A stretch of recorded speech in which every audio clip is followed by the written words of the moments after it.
Hello everyone, welcome to Tara IAS, Think IAS, Think Tara, and I welcome you all to the Hindu analysis session for 26th of March 2025. నా పేరు వైష్ణవి. ఈరోజు Hindu అనాలిసిస్ని tackle చేసేది నేనే. Okay, so మీరు వీడియోని end వరకు చూడండి, ఎక్కడ స్కిప్ చేయొద్దు. మీకు వీడియో కనుక స్లోగా అనిపిస్తే మాత్రం 1.25x స్పీడ్తో వినేసేయండి.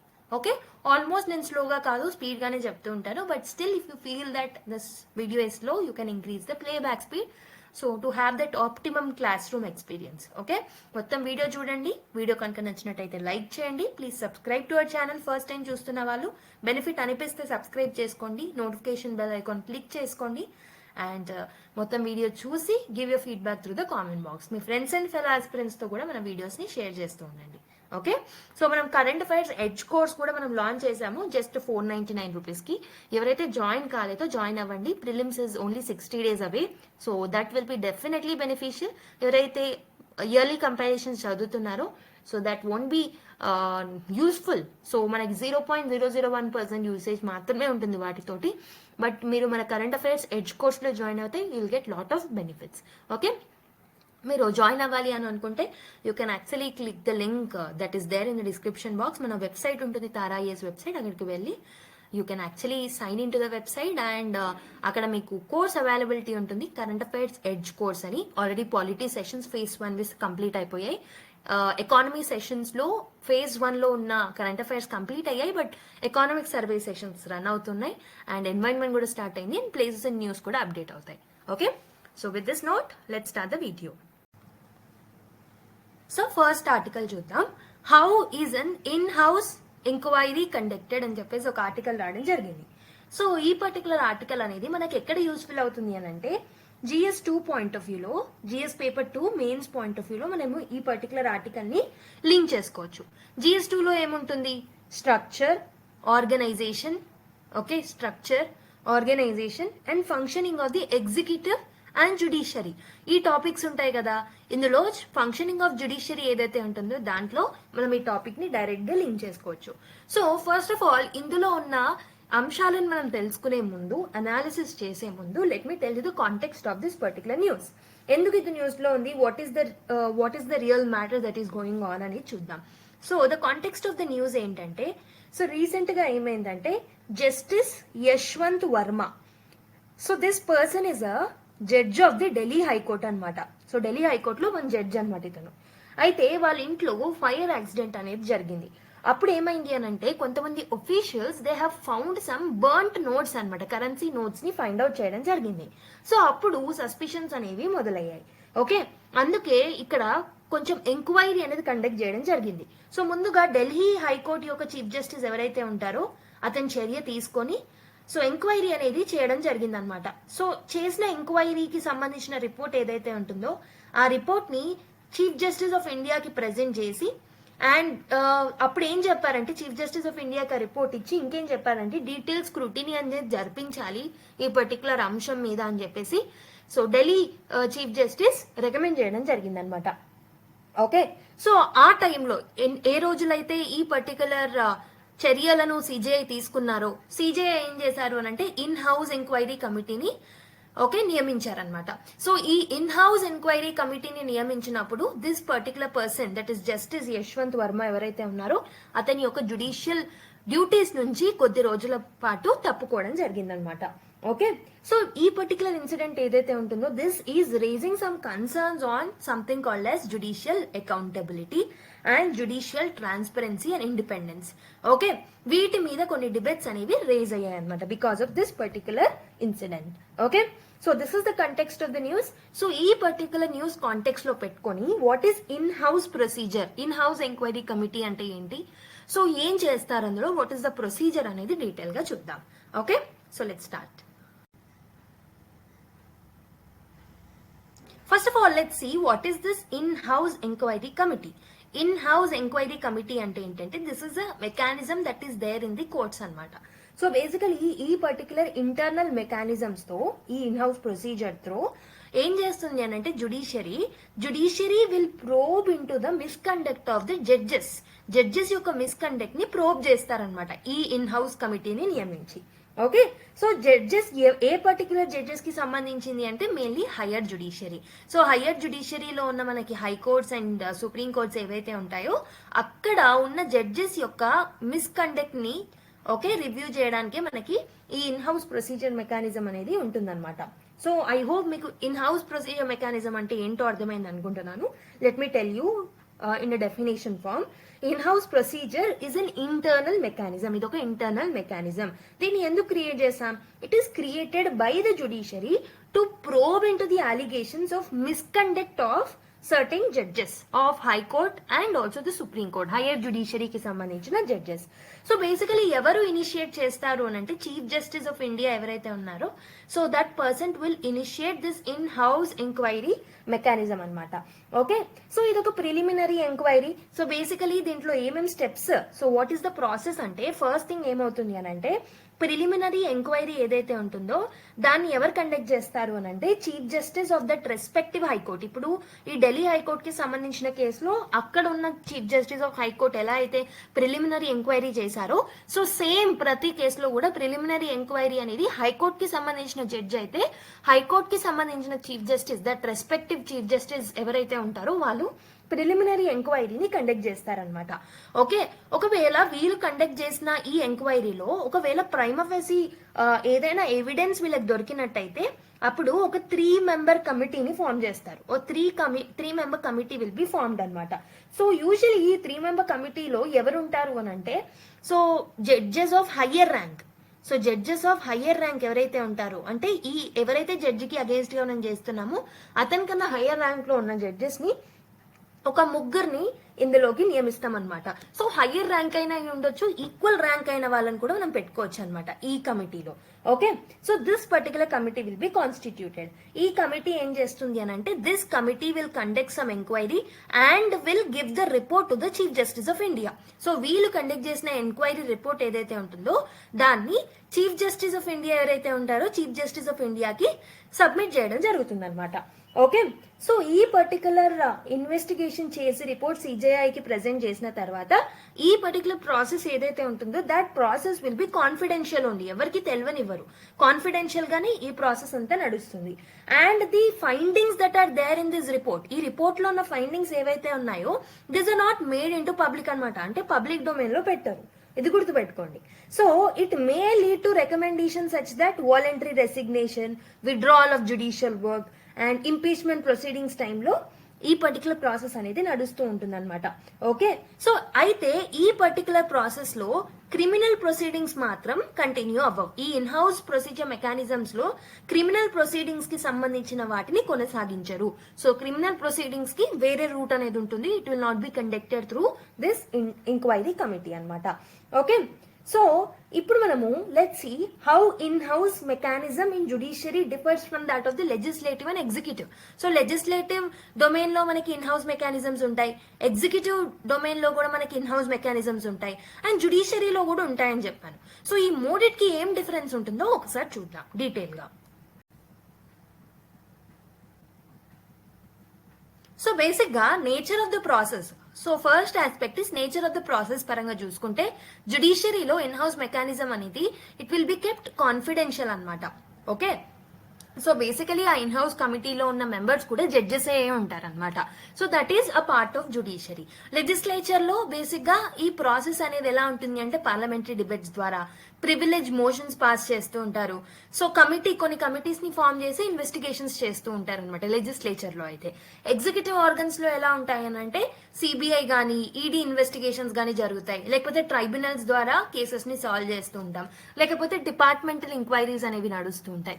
ఇలా ఎగ్జిక్యూటివ్ లో ఈ విధంగా ఇన్ హౌస్ మెకానిజమ్స్ అనేవి ఉంటాయి. అయితే ఎవరు ఇనిషియేట్ చేస్తారు? జుడిషియరీలో అయితే chief justice of India or collegium ఎవరైనా సరే ఈ ఇన్ హౌస్ మెకానిజమ్స్ ని స్టార్ట్ చేయొచ్చు, ఇనిషియేట్ చేయొచ్చు.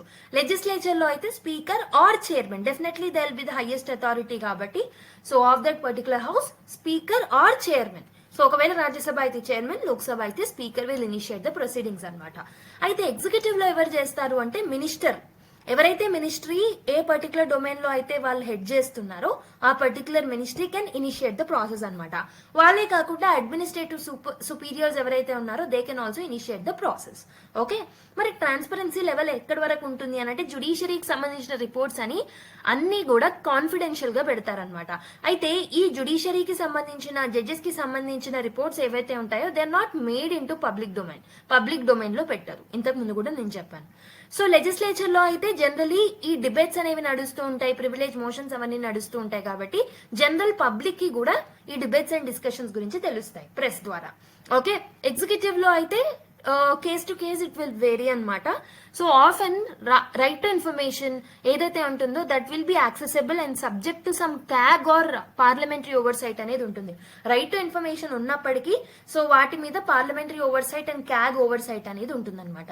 నెక్స్ట్ అవుట్కమ్ ఏముంటుంది అంటే జుడిషియరీలో రికమెండేషన్స్ లో భాగంగా ఏం చేస్తారు అంటే they will transfer the judges or లేకపోతే ఏమంటారు ఏవైతే క్రిమినల్ ప్రొసీడింగ్స్ వితౌట్ ఎఫ్ఐఆర్ ఉన్నాయో దానికి డిఫరెంట్ ప్రొసీజర్స్ ఉంటాయి. సో బేసికలీ క్రిమినల్ ప్రొసీడింగ్స్ కి అయితే this will not work out. Okay, in house procedure అనేది జరగదు క్రిమినల్ ప్రొసీడింగ్స్ అయితే.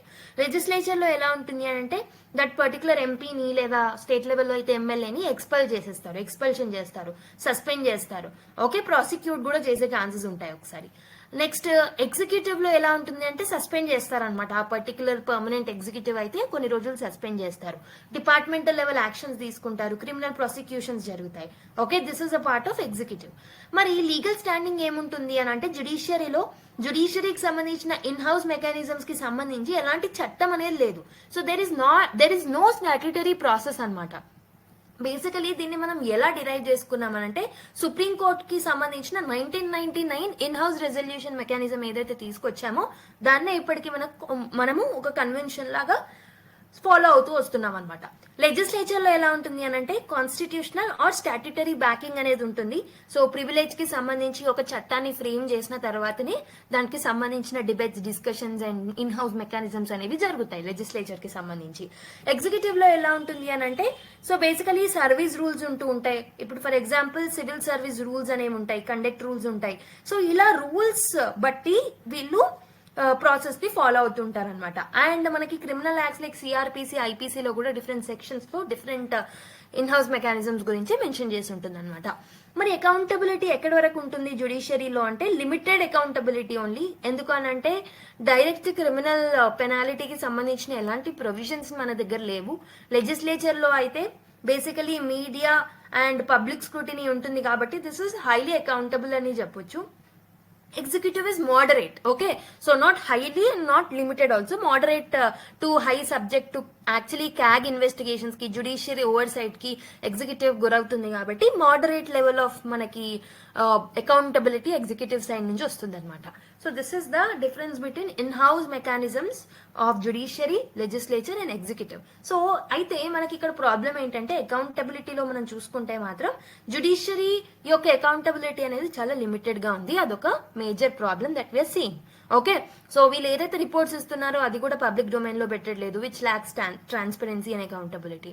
Okay, so this is the difference.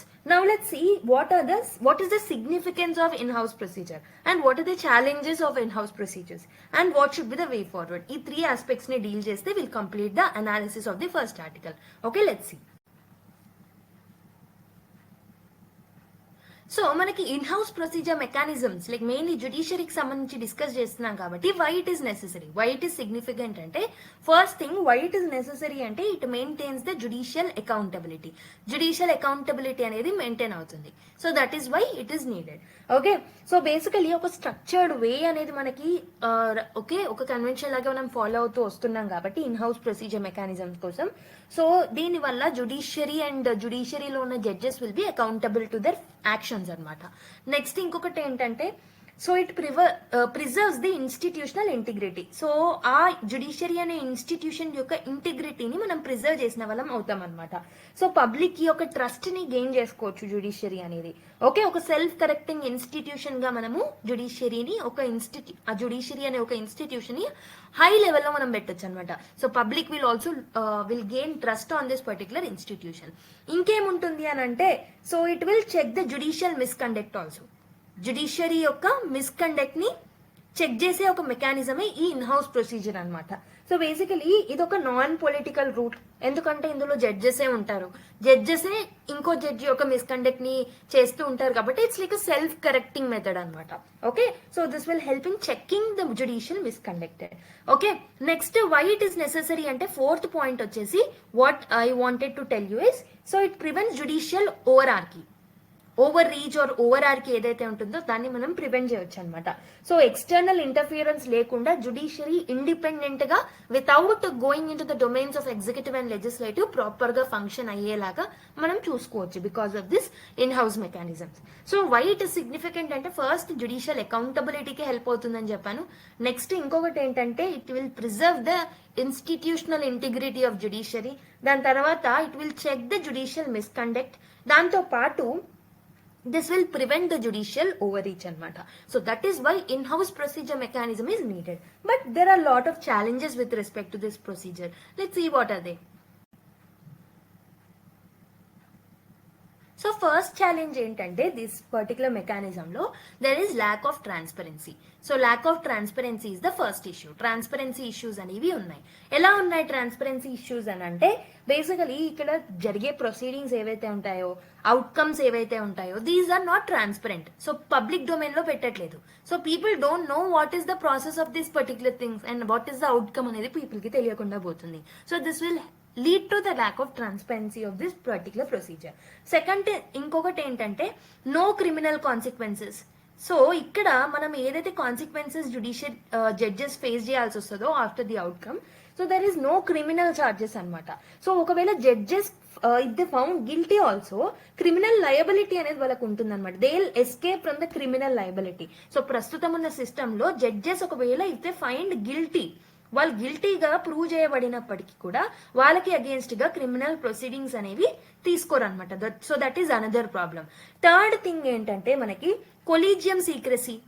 So ప్రస్తుతం మనం ఫేస్ చేస్తున్న another issue is collegium secrecy. అంటే ఏంటి, ఈ అపాయింట్మెంట్స్ ఏవైతే మనం జ్యుడిషియరీ యొక్క అపాయింట్మెంట్స్ చూస్తున్నామో, ఎంక్వైరీస్ చూస్తున్నామో, వీటి మీద పబ్లిక్ స్క్రూటినీ అనేది లేదు. External checks and balances mechanisms అనేవి లేవన్నమాట. అంటే judges are appointing judges are conducting enquiry for the judges. So basically ప్రతిదీ జడ్జెస్ చేయడం వల్ల there is no mechanism of checks and balances అనమాట. కొలీజియం సీక్రసీ అనేది this is hampering the judicial accountability అని చెప్పొచ్చు. నెక్స్ట్ ఇంకొకటి ఏంటంటే ఒక fourth problem is there is no independent oversight body. Okay, so external statutory body కానీ ఏదైనా ఒక పర్టికులర్ బాడీ ఈ పర్టికులర్ ప్రాసెస్ ని కండక్ట్ చేయడానికి ఏది లేదనమాట. సో మనం యూకేలో చూసుకుంటే జుడిషియల్ యొక్క కండక్ట్ ని ఎంక్వైరీ చేయడానికి, అలిగేషన్స్ ని ఎంక్వైరీ చేయడానికి అక్కడ మనకి ఇన్వెస్టిగేషన్ ఆఫీస్ అనేది ఉంటుందన్నమాట. అలాంటి ఆఫీస్ కానీ ఎక్స్టర్నల్ మెకానిజం కానీ ఇండియాలో లేదనమాట. That is another thing. ఇంకొకటి ఏంటంటే fifth point why it is challenging అంటే it is undermining the public confidence. Public confidence అనేది తగ్గిపోతుంది because of this procedure. Okay, so secretive handling of this particular process, దీనివల్ల దీంట్లో ఫేవరెటిజం ఉండొచ్చు అన్న ఒక అపోహ అనేది ప్రజలలో కలిగే ఛాన్సెస్ ఉంటాయి. లాట్ ఆఫ్ అలిగేషన్స్ వస్తూ ఉంటాయి. People will lose trust in this particular institution. So ఇలా లాట్ ఆఫ్ ఇష్యూస్ అనేవి ప్రస్తుతం ఉన్న ఇన్ హౌస్ మెకానిజం లో మనకు ప్రాబ్లమ్స్ అనేవి ఉన్నాయి. ఒకటి ఏం చెప్పాను, there is lack of transparency. Second ఇది ఏంటంటే క్రిమినల్ చార్జెస్ అనేవి ఉండవు if they found guilty also. Collegium secrecy in enquiry and also in the appointment process. And ఇంకొకటి ఏంటంటే there is no independent oversight body and also public confidence is also decreasing అనమాట because of this secretive affairs. Okay, so what should the way forward? ఎలా change చేస్తే public will gain the trust in this particular institution, how we can maintain judicial accountability అనేది చూద్దాం. So first thing ఏంటంటే, so independent judicial oversight body or oversight body అనేది లేదు కాబట్టి first of all first way forward that we can suggest is ఒక independent judiciary oversight బాడీని మనం నియమించుకోవాలి, ఒక ఇండిపెండెంట్ బాడీని. దానికోసం ఒక స్టాట్యూటరీ మెకానిజం ని మనం అమలు పరచుకోవాలన్నమాట. ఓకే, సో ఎలా అయితే ఎన్జేఎస్సీ మనం తీసుకొచ్చామో ఇంతకు ముందు అపాయింట్మెంట్ ప్రొసీజర్ లో, అలాంటి వాటిలలో కొంచెం మోడిఫికేషన్ చేసి కన్సెన్సస్ ఓరియంటెడ్ డెసిజన్ తీసుకొని ఇలాంటి ఒక కమిటీని, ఒక ఇండిపెండెంట్ కమిటీని అపాయింట్మెంట్ కోసం, ఎంక్వైరీస్ కోసం కూడా మనము పెడితే బాగుంటుంది అనమాట. ఓకే, ఎస్టాబ్లిష్ చేస్తే బాగుంటుంది. Next we have to ensure greater transparency. ఏవైతే రిపోర్ట్స్ దీంట్లో నుంచి మనము అవుట్కమ్ లాగా మనం తీసుకొస్తున్నామో that should be kept in the public domain అనమాట. Let public know what is happening. Okay, let people know what is happening. Public scrutiny అనేది ఉండాలన్నమాట. సో దట్ మనం ట్రాన్స్పరెన్సీని ఎన్షూర్ చేయొచ్చు. ఇంకొకటి ఏంటంటే క్రిమినల్ ప్రాసిక్యూషన్ ని మనం ఎనేబుల్ చేయాలి. ఒకవేళ if the judge is found guilty, అతనికి అగేన్స్ట్ గా ఆర్ ఆవిడకి అగేన్స్ట్ గా క్రిమినల్ ప్రొసీజర్స్ ని మనం కంటిన్యూ చేయాలన్నమాట. Okay, next collegium system. ఈ కొలీజియం ప్రాసెస్ ఏదైతే ఉంటుందో దీంట్లో కూడా మనం రిఫార్మ్స్ తీసుకురావాలి. జ్యుడిషియల్ అపాయింట్మెంట్ లో మనకి చెక్స్ అండ్ బ్యాలెన్సెస్ ఉన్నా, ఎక్స్టర్నల్ ఓవర్ సైట్ ఉన్నా, so this will help in the misconduct of the judges అనమాట. ఓకే, ట్రాన్స్పరెన్సీ ఉంటుంది, ఫేవరెటిజం ఉండదు. ఓకే, బ్లాక్ కోట్ సిండ్రమ్ అనే ప్రాబ్లమ్స్ ని మనం ఫేస్ చేయకుండా ఉంటాము. ఇలా లాట్ ఆఫ్ పాజిటివ్ పాయింట్స్ అనేవి మనకు దొరుకుతాయి. లాస్ట్ థింగ్ ఏంటంటే ఇంకేం చేయొచ్చు అని అంటే parliamentary engagement is the another solution అనమాట.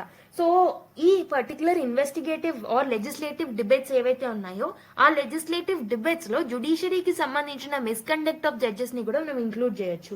Okay, without undermining the judicial independence. ఇలా చేసినట్టయితే మనం ప్రస్తుతం ఉన్న ఇన్ హౌస్ ప్రొసీజర్ మెకానిజమ్స్ లో lot of changes and reforms ని తీసుకొచ్చి పాజిటివ్ వేలో మనం తీసుకెళ్లొచ్చు అనమాట. సో ఫస్ట్ థింగ్ ఏం చెప్పాను, ఒక ఇండిపెండెంట్ జ్యుడిషియరీ ఓవర్ సైడ్ బాడీని మనము నియమించుకోవాలి అండ్ గ్రేటర్ ట్రాన్స్పరెన్సీని ఎన్షూర్ చేయాలి. పబ్లిక్ డొమైన్ లో రికమెండేషన్స్ ని, రిపోర్ట్స్ ని పెట్టాలి. దీంతో పాటు మన క్రిమినల్ ప్రాసిక్యూషన్ ని మనం ఎనేబుల్ చేయాలి.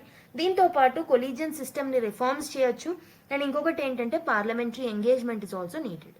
Okay, so this should be the way forward. Now let's see the question, and I'll give you the question and try to solve it based on the discussion that we have made. Okay, so in the light of the recent events, critically evaluate the effectiveness of the in-house procedure in dealing with the judicial misconduct in India. Suggest reforms to ensure greater transparency and accountability in the judiciary.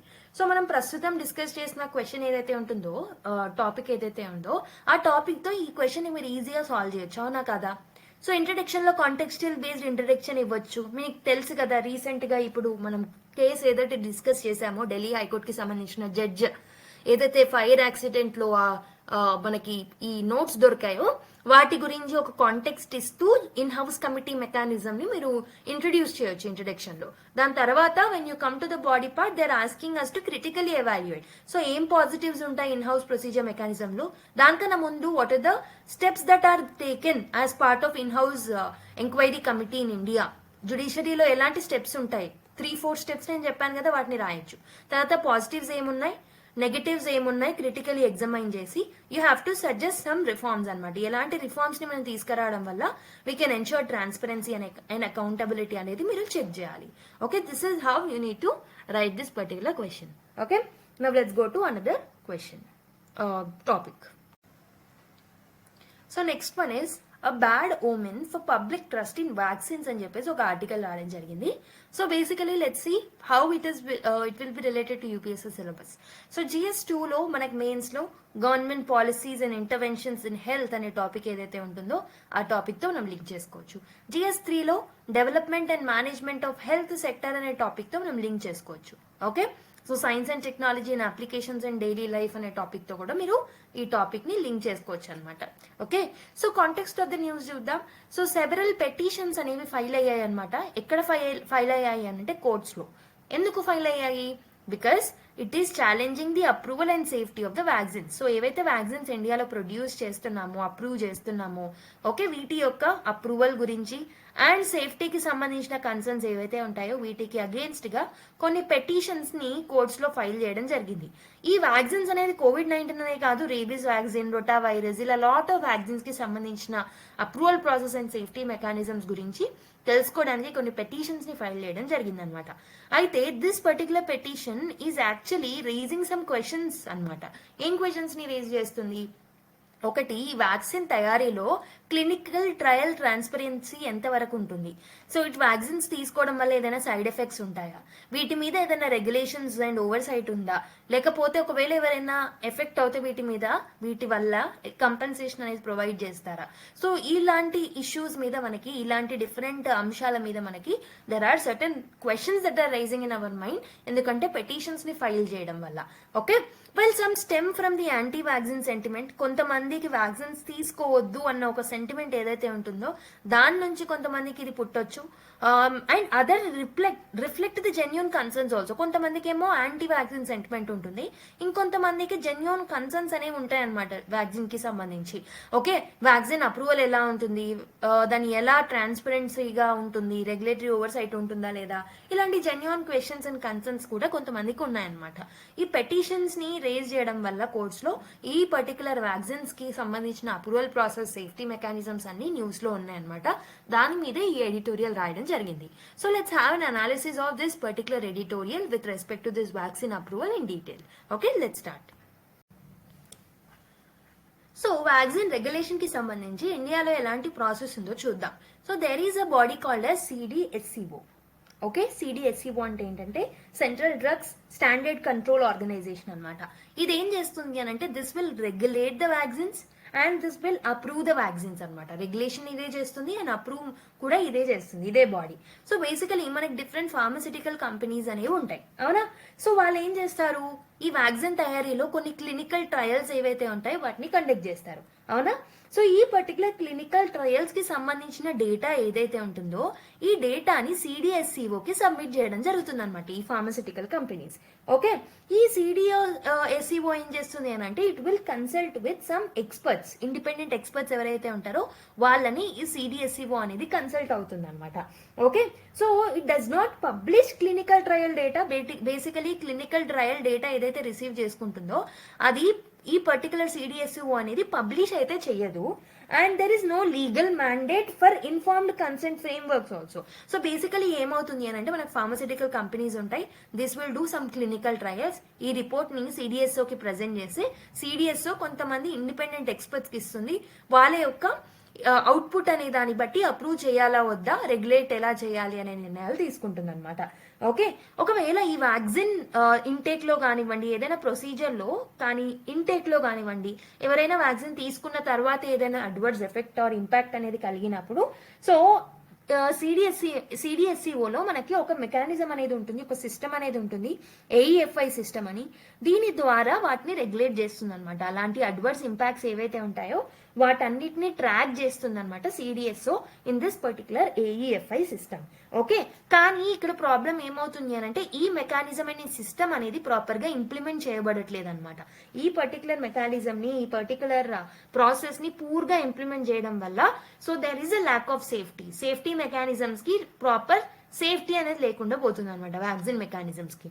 Okay, and also ఇంకొక problem ఏంటంటే ప్రస్తుతం there is no comprehensive law which deals with all of this in India. So దీనికి సంబంధించి ఈ vaccine injuries జరిగితే, vaccine related ఏదైనా adverse impacts జరిగినప్పుడు వీళ్ళకి ఏదైనా కాంపెన్సేషన్ ఇవ్వాలా వద్దా అనే మెకానిజమ్స్ కి సంబంధించి ఒక కాంప్రహెన్సివ్ లా కూడా ఇండియాలో లేదు. ఇలా లాట్ ఆఫ్ ఇష్యూస్ అనేవి మనకు ఉన్నాయి. సో నేను ఏం చెప్పాను, ఫార్మసిటికల్ కంపెనీస్ అనేవి క్లినికల్ ట్రయల్స్ చేసి ఆ డేటాని CDSCOకి ఇస్తే సో CDSCO ఏం చేస్తుంది అని అంటే ఇండిపెండెంట్ ఎక్స్పర్ట్స్ కి అది ఇచ్చి దాని ద్వారా రెగ్యులేట్ చేస్తూ ఉంటుంది అండ్ అప్రూవ్ చేస్తూ ఉంటుంది వ్యాక్సిన్స్ ని. సో వ్యాక్సిన్ ఇంటేక్ తర్వాత, వ్యాక్సిన్ యూజ్ చేసిన తర్వాత ఏదైనా అడ్వర్స్ ఇంపాక్ట్ ఉంటే సో దాన్ని స్టడీ చేయడానికి AEFI సిస్టమ్ ద్వారా దాన్ని ట్రాక్ చేస్తూ ఉంటారనమాట. బట్ ఇండియాలో ఒక కాంప్రహెన్సివ్ చట్టం అయితే లేదు which deals with this virus related injuries ఏమైనా వస్తే సో దాన్ని ఎలా డీల్ చేయాలి, వాటిని ఎలా రెగ్యులేట్ చేయాలనే మెకానిజమ్స్ అయితే ప్రాపర్ గా లేవు ఇండియాలో. Okay, I hope you have understood the procedure of vaccine regulation in India. అయితే మనము ఇష్యూస్ ని ఇంకొంచెం కాస్త డీటెయిల్ గా చూద్దాం in the vaccine regulation. Okay, అసలు ఎందుకు వ్యాక్సిన్స్ లో భాగంగా పబ్లిక్ ట్రస్ట్ అనేది ఉండట్లేదు, పీపుల్ ఆర్ లూజింగ్ ట్రస్ట్. ఎవరైతే కోవిడ్ వ్యాక్సిన్ ని సపోర్ట్ చేశారో, ఎవరైతే ఆల్ ద 3 to 4 డోసెస్ తీసుకున్నారో కోవిడ్ వ్యాక్సిన్ కి సంబంధించి, వాళ్ళే ఈ రోజు అడ్వర్స్ ఇంపాక్ట్స్ ని ఫేస్ చేయడం వల్ల they are losing trust in vaccines only. అసలు ఎందుకు పబ్లిక్ ట్రస్ట్ అనేది కోల్పోతున్నారు ఈ వ్యాక్సిన్స్ కి సంబంధించి అనేది చూద్దాం. సో ఛాలెంజెస్ ఏమున్నాయి అని అంటే first thing is so there is no clear data అనమాట. సో ఈ పర్టికులర్ క్లినికల్ ట్రయల్స్ కి సంబంధించిన డేటాని పబ్లిక్ డొమైన్ లో CDSCO అనేది పెట్టట్లేదు. That is one such a problem. Okay, ఈ క్లినికల్ ట్రయల్ డేటాని ఖచ్చితంగా పబ్లిక్ డొమైన్ లో పెడితే people can take decision whether to take vaccine or not. ఇంకొకటి ఏంటంటే public or not having any access how this vaccine is getting approved, అసలు vaccine ఎలా approve చేస్తున్నారనే ఒక మెకానిజం గురించి కూడా పీపుల్ కి తెలియదు. సో ఇలా ఇన్ఫర్మేషన్ అనేది ట్రాన్స్పరెంట్ గా ఉండకపోవడం వల్ల people are losing trust in the vaccine అనమాట. ఓకే, వ్యాక్సిన్ తీసుకోవాలా వద్దా అనే డైలమాలో ఉండిపోతున్నారు. నెక్స్ట్ ఇంకొకటి ఏంటంటే there is no framework for informed consent. Informed consent కి సంబంధించి ఎలాంటి ఫ్రేమ్వర్క్ మనకి ప్రస్తుతం లేదనమాట. Okay, so basically informed consent అంటే ఏంటంటే ఎవరైతే పేషెంట్స్ కానీ కన్జ్యూమర్స్ ఆఫ్ వ్యాక్సిన్స్ ఎవరైతే ఉన్నారో వాళ్ళందరికీ there should be a proper mechanism. So వాళ్ళకి తెలియాలి ఈ వ్యాక్సిన్ తీసుకోవడం వల్ల ఎలాంటి సైడ్ ఎఫెక్ట్స్ ఉంటాయి, ఎలాంటి సైడ్ ఎఫెక్ట్స్ ఉండవు, ఎలాంటి అడ్వాంటేజెస్ ఉంటాయి, ఎలాంటి అడ్వాంటేజెస్ ఉండవు, ఇవన్నీ వాళ్ళకి ప్రాపర్ గా సైడ్ ఎఫెక్ట్స్ గురించి కూడా ముందుగానే ఇన్ఫార్మ్డ్ కన్సెంట్ అనేది ఉండాలన్నమాట. అది లేదు ప్రస్తుతం ఉన్న వ్యాక్సిన్ రెగ్యులేషన్ లో. నెక్స్ట్ ఈ ఏఈఎఫ్ఐ అనే మెకానిజం కూడా చాలా వీక్ గా ఉంది. ఏఈఎఫ్ఐ అంటే నేను ఫుల్ ఫామ్ చెప్పలేదు అనుకుంటా, let me tell you. Adverse event following immunisation అని అంటూ ఉంటాం. ఏఈఎఫ్ఐ అంటే adverse okay event following immunisation. ఈ పర్టికులర్ ప్రాసెస్ ఏదైతే ఉంటుందో, ఈ పర్టికులర్ సిస్టమ్ ఏదైతే ప్రస్తుతం ఇండియాలో మనం యూజ్ చేస్తున్నామో ఇది ప్రాపర్ గా ఇంప్లిమెంట్ చేయట్లేదు. ఓకే, ఈ పర్టికులర్ ప్రాపర్ గా ఇంప్లిమెంట్ చేయకపోవడం వల్ల అడ్వర్స్ ఇంపాక్ట్స్ ని మనము చూసుకోవట్లేదు. Okay, they are not being accountable. ఎవరైతే మ్యాగజిన్ మ్యానుఫ్యాక్చరర్స్ అండ్ సిడిఎస్ఓ అనే బాడీ ఏదైతే ఉందో these people are not being accountable అనమాట. And also there is no legal compensation mechanism as I have already told you. ఎవరికైనా vaccine related injuries అనేవి వచ్చినప్పుడు వాళ్ళకి సంబంధించి ఏదైనా కాంపెన్సేషన్ ఇవ్వాలా వద్దా అనే ఫ్రేమ్ వర్క్స్ కూడా మన దగ్గర లేవన్నమాట. ఓకే, అండ్ నెక్స్ట్ ఇంకొకటి ఏంటంటే జుడిషియల్ ఓవర్ రీచ్ రిస్క్ అనేది కూడా ఎక్కువ అవుతుంది. అంటే ఏంటి, సో కోర్ట్స్ అనే వాళ్ళు definitely they are not the health experts, వాళ్ళు హెల్త్ ఎక్స్పర్ట్స్ అయితే కాదు. ఓకే, ఈ పర్టికులర్ ప్రాబ్లమ్స్ ని వాళ్ళు సాల్వ్ చేయలేరు, ఈ సైంటిఫిక్ ఇష్యూస్ ని వాళ్ళు ఈజీగా డీల్ చేయలేకపోతారు. సో దీని వల్ల పాలసీ పెరాలిసిస్ అనేది పెరిగిపోతుంది. దీని మీద డెసిషన్స్ అనేవి క్విక్ గా రావట్లేదు అనమాట, జడ్జ్మెంట్స్ కూడా. ఓకే, ఇవన్నీ రీజన్స్ వల్ల people are losing trust in the vaccine regulation and vaccine intake అనమాట. సో ఫస్ట్ థింగ్ ఏంటంటే ట్రాన్స్పరెన్సీ డెఫిసిట్ అనేది ఉంది. ఇంకొకటి ఇన్ఫార్మ్డ్ కన్సెంట్ కి సంబంధించి ఎలాంటి మెకానిజం లేదు. And adverse event following immunisation mechanism కూడా చాలా వీక్ గా ఇంప్లిమెంట్ అవుతుంది. కంపెన్సేషన్ కోసం లీగల్ కంపెన్సేషన్ మెకానిజం అనేది కూడా లేదనమాట. జుడిషియల్ ఓవర్ రీచ్ రిస్క్ అనేది కూడా ఉందన్నమాట. ఇలాంటి డిఫరెంట్ ఇష్యూస్ ఉన్నాయి విత్ రెస్పెక్ట్ టు వ్యాక్సిన్ యొక్క రెగ్యులేషన్ కి సంబంధించి. మరి ఎలాంటి మెజర్స్ తీసుకుంటే వీటన్నిటిని మనం సాల్వ్ చేయొచ్చు, let's see. So what are the different measures that are need to be taken? Okay, so first measure ఏంటంటే బేసికలీ మనం ఏం చేయాలి అని అంటే అప్రూవల్ ప్రాసెస్ లో ట్రాన్స్పరెన్సీని మెయింటైన్ చేయాలి. This is the first thing that we have to do. CDSO అనేది డెఫినెట్లీ క్లినికల్ ట్రయల్స్ కి సంబంధించిన డేటాని, ఇన్ఫార్మ్డ్ కన్సెంట్ మెకానిజమ్స్ ని డెవలప్ చేయాలన్నమాట. So public opinion, expert opinions ని ప్రాపర్ గా తీసుకోవాలి సిడిఎస్ఓ కూడా. నెక్స్ట్ ఏఈఎఫ్ఐ లో మనం రిఫార్మ్స్ ని తీసుకురావాలి. ఏఈఎఫ్ఐ అంటే ఏం చెప్పాను, adverse effect furthering the immunisation, like మనకి AEFI adverse event following immunisation అని అంటూ ఉంటా. సో ఈ పర్టికులర్ మెకానిజమ్స్ లో మనం రిఫార్మ్స్ అనేవి తీసుకురావాలి, లీగల్లీ ఎన్ఫోర్సబుల్ గా మార్చాలి, పూర్గా ఇంప్లిమెంటేషన్ ఉండకుండా చూసుకోవాలి. నెక్స్ట్ ఇంకొకటి ఏంటంటే కాంపెన్సేషన్ పాలసీని, ఒక లీగల్ ప్రాసెస్ ని కూడా మనం తీసుకురావాలి. దీనికోసం ఒక చట్టాన్ని కూడా మనము తీసుకొసుకుంటే బాగుంటది. నెక్స్ట్ ఇంకొకటి ఏంటంటే పబ్లిక్ కమ్యూనికేషన్ అనేది ప్రోయాక్టివ్ గా మారాలి. ప్రోయాక్టివ్ పబ్లిక్ కమ్యూనికేషన్ ని మనము డెవలప్ చేయాలన్నమాట. నెక్స్ట్ లెజిస్లేటివ్ రెజల్యూషన్ ని కూడా మనము అవాయిడ్ చేస్తే బాగుంటుంది. ఓకే, సో లీగలిస్టిక్ రెజల్యూషన్ ఏదైతే ఉంటుందో దాన్ని మనము అవాయిడ్ చేయాలి. అంటే ఏంటి, ఒక ఇంటిగ్రేటెడ్ హెల్త్ పాలసీ ఫ్రేమ్వర్క్స్ ని మనం ఎస్టాబ్లిష్ చేసినట్టయితే, let me tell you, fifth point నేను మళ్ళీ ఒకసారి రిపీట్ చేస్తున్నాను. We have to avoid legalistic resolution. We have to avoid legalistic resolution. అంటే ఏంటి, we have to establish a internal health policy frameworks. ఎందుకు legalistic frameworks ఎందుకు వద్దంటున్నాం, ఎందుకంటే judicial people are not the scientific experts కాబట్టి. దీనికోసం మనం ఒక సపరేట్ ఫ్రేమ్వర్క్ ని, పాలసీ ఫ్రేమ్వర్క్స్ ని మనం డెవలప్ చేసి వీటిని డీల్ చేసినట్టయితే ఈజీగా మనం వాటిని సాల్వ్ చేయొచ్చు. పాలసీ పెరాలిసిస్ లాంటి ఇష్యూస్ ని మనము రాకుండా చూసుకోవచ్చు అనమాట. Okay, I hope you have understand this particular vaccines కి సంబంధించి. ఓకే, ఎలాంటి ప్రాబ్లమ్స్ ఉన్నాయి, ఆ ప్రొసీజర్ ఎలా ఉంటుంది, ఇష్యూస్ ఏమున్నాయి, మెజర్స్ ఏం తీసుకోవాలి, అండ్ ఇంకొకటి ఏంటంటే what should be the way forward. ఇవన్నీ మనం చూసాం క్లియర్ గా. Now let's go to another article. So now let's look at another article. The great abandonment of Afghanistan అని ఒక ఆర్టికల్ రావడం జరిగింది. బేసికలీ సిలబస్ లో దీన్ని ఎక్కడ రిలేట్ చేసుకోవచ్చు అంటే మెయిన్స్ జిఎస్ పేపర్ 2లో India and neighbourhood relations. Okay, ఈ టాపిక్ లో లింక్ చేసుకోవచ్చు ఎందుకంటే Afghanistan is also a neighbour of India and Afghanistan shares the shortest border with India అనమాట. Okay, effect of policies and politics of developed and developing countries. So developing countries అంటే ఆఫ్ఘనిస్తాన్ లో US తీసుకున్న stand వల్ల and Afghanistan లో Taliban overtake ఏదైతే ఉందో దాని వల్ల ఇండియా మీద ఎలాంటి ఇంపాక్ట్ పడుతుంది, ఇండియా యొక్క ఇంట్రెస్ట్ల మీద ఎలాంటి ఇంపాక్ట్ పడుతుంది, ఆ టాపిక్స్ తో లింక్ చేసుకోవచ్చు. And role of international institutions ఏవైతే ఉన్నాయో వాటితో కూడా మనం దీన్ని లింక్ చేసుకోవచ్చు. Okay, what is the context of the news అనేది చూద్దాం. సో బేసికలీ మనకు తెలుసు 2021లో మనకి Taliban has took over the Afghanistan area US withdraw అయిన తర్వాత. And India had long resisted Taliban engagement but it is now reevaluating its approach అనమాట. సో తాలిబాన్ ఎంగేజ్మెంట్ కి సంబంధించి మన అప్రోచ్ ఏదైతే ఉంటుందో దాన్ని మనము రీఎవాల్యుయేట్ అయితే చేసుకుంటున్నాం. సో ఇండియా అనేది it is discussing reopening it's presence in Kabul. అంటే మనం కాబుల్లో మన ప్రెజెన్స్ ని మళ్ళీ రీఓపెన్ చేసుకోవాలనుకుంటున్నాం, మన ప్రెజెన్స్ ని పెంచుకోవాలనుకుంటున్నాం, అక్కడ మనం కొన్ని డెవలప్మెంట్ ప్రాజెక్ట్స్ తీసుకురావాలనుకుంటున్నాం. Okay, so basically Taliban appointed ambassador ని కూడా మనం యాక్సెప్ట్ చేయాలనుకుంటున్నాం న్యూఢిల్లీలో. సో ఇలా lot of like pro Taliban things, pro Afghanistan things ని మనం చేస్తున్నాం కాబట్టి ఈ particular relation between India and Afghanistan is very important. January 2024లో there was a meeting in Dubai between Indian and Taliban official. So this shows a policy shift with respect to Afghanistan. Right? Afghanistan కి సంబంధించి మనం policy shift అనేది మనం చూస్తున్నాం, foreign పాలసీలో shift అనేది మనం చూస్తున్నాం కాబట్టి ఈ ఆర్టికల్లో మనకి ఆథర్ ఏం చెప్పారు ఆ అనాలిసిస్ అనేది మనకి మెయిన్స్ పాయింట్ ఆఫ్ వ్యూలో యూజ్ అవుతుంది. ఎస్టర్డే అయితే మనం చైనాకి సంబంధించి కన్సీలియేటరీ అప్రోచ్ తో మనం ముందుకు వస్తున్నామని చెప్పాను. సో అక్కడ కూడా కొంచెం ఫారిన్ పాలసీ షిఫ్ట్ అనేది మనం చూసాం. ఈ రోజు ఆఫ్ఘనిస్తాన్ కి సంబంధించిన ఇష్యూస్ ని కూడా అలాగే డీటెయిల్ గా అనలైజ్ చేసుకుందాం. So let's start.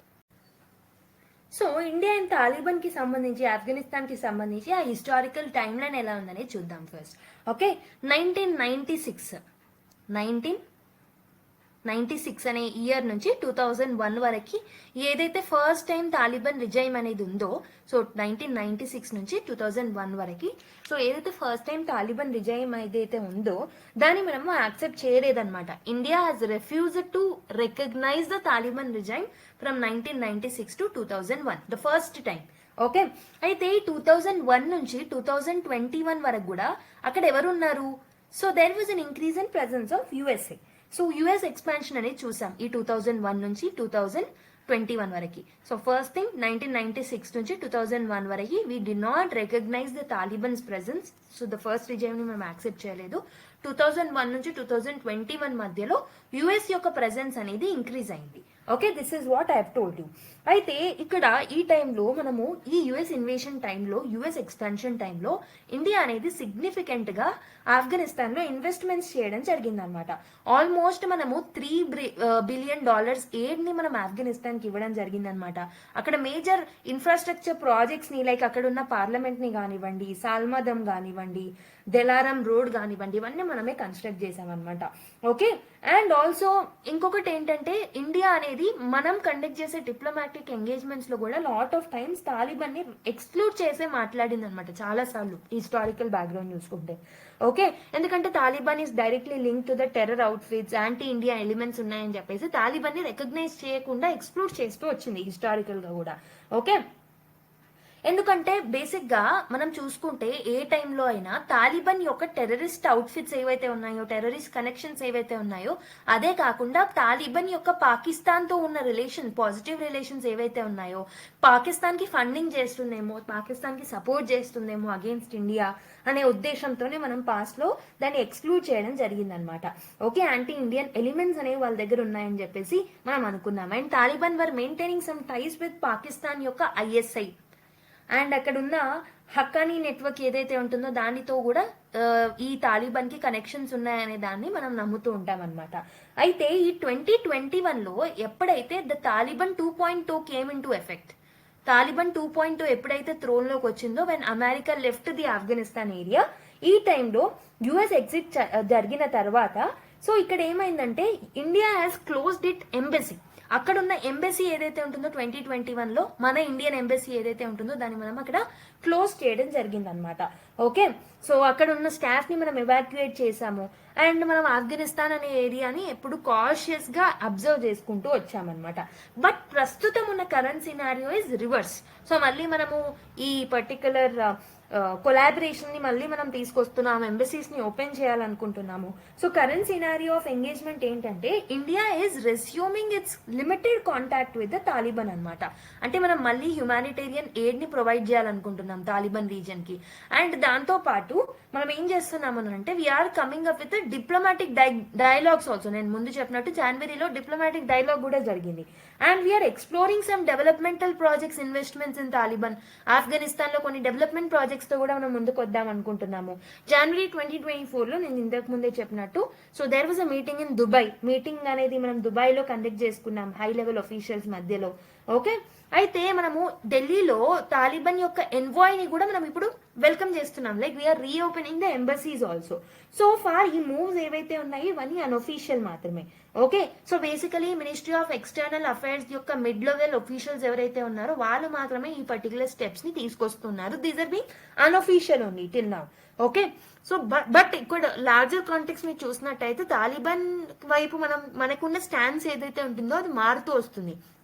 ఓకే, మనం తాలిబాన్ తో ఉన్న ఫారెన్ పాలసీ ఏదైతే ఉంటుందో దాంట్లో కొంచెం షిఫ్ట్ అనేది మనం చూస్తున్నాం అనమాట.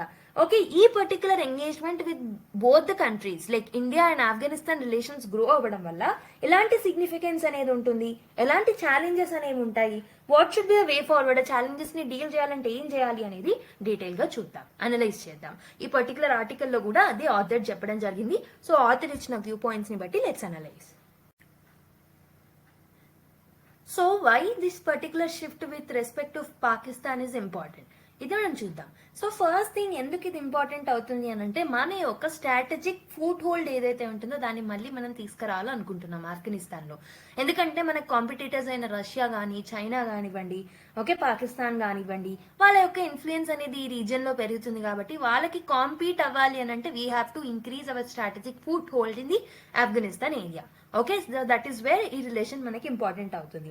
అండ్ ఆల్సో ఇండియా యొక్క సాఫ్ట్ పవర్ ని మనము రీటైన్ చేయొచ్చు. గుడ్ విల్ ఏదైతే ఇండియాకు ఉందో దాన్ని మళ్ళీ మనం రీటైన్ చేయొచ్చు విత్ దిస్ రిలేషన్ అగైన్.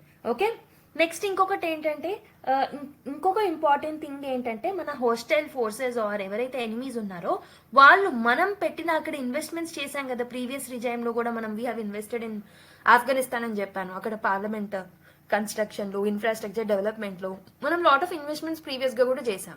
వాటన్నిటిని మనం ప్రొటెక్ట్ చేసుకోవాలంటే కూడా we have to have a foothold in the Afghanistan reason.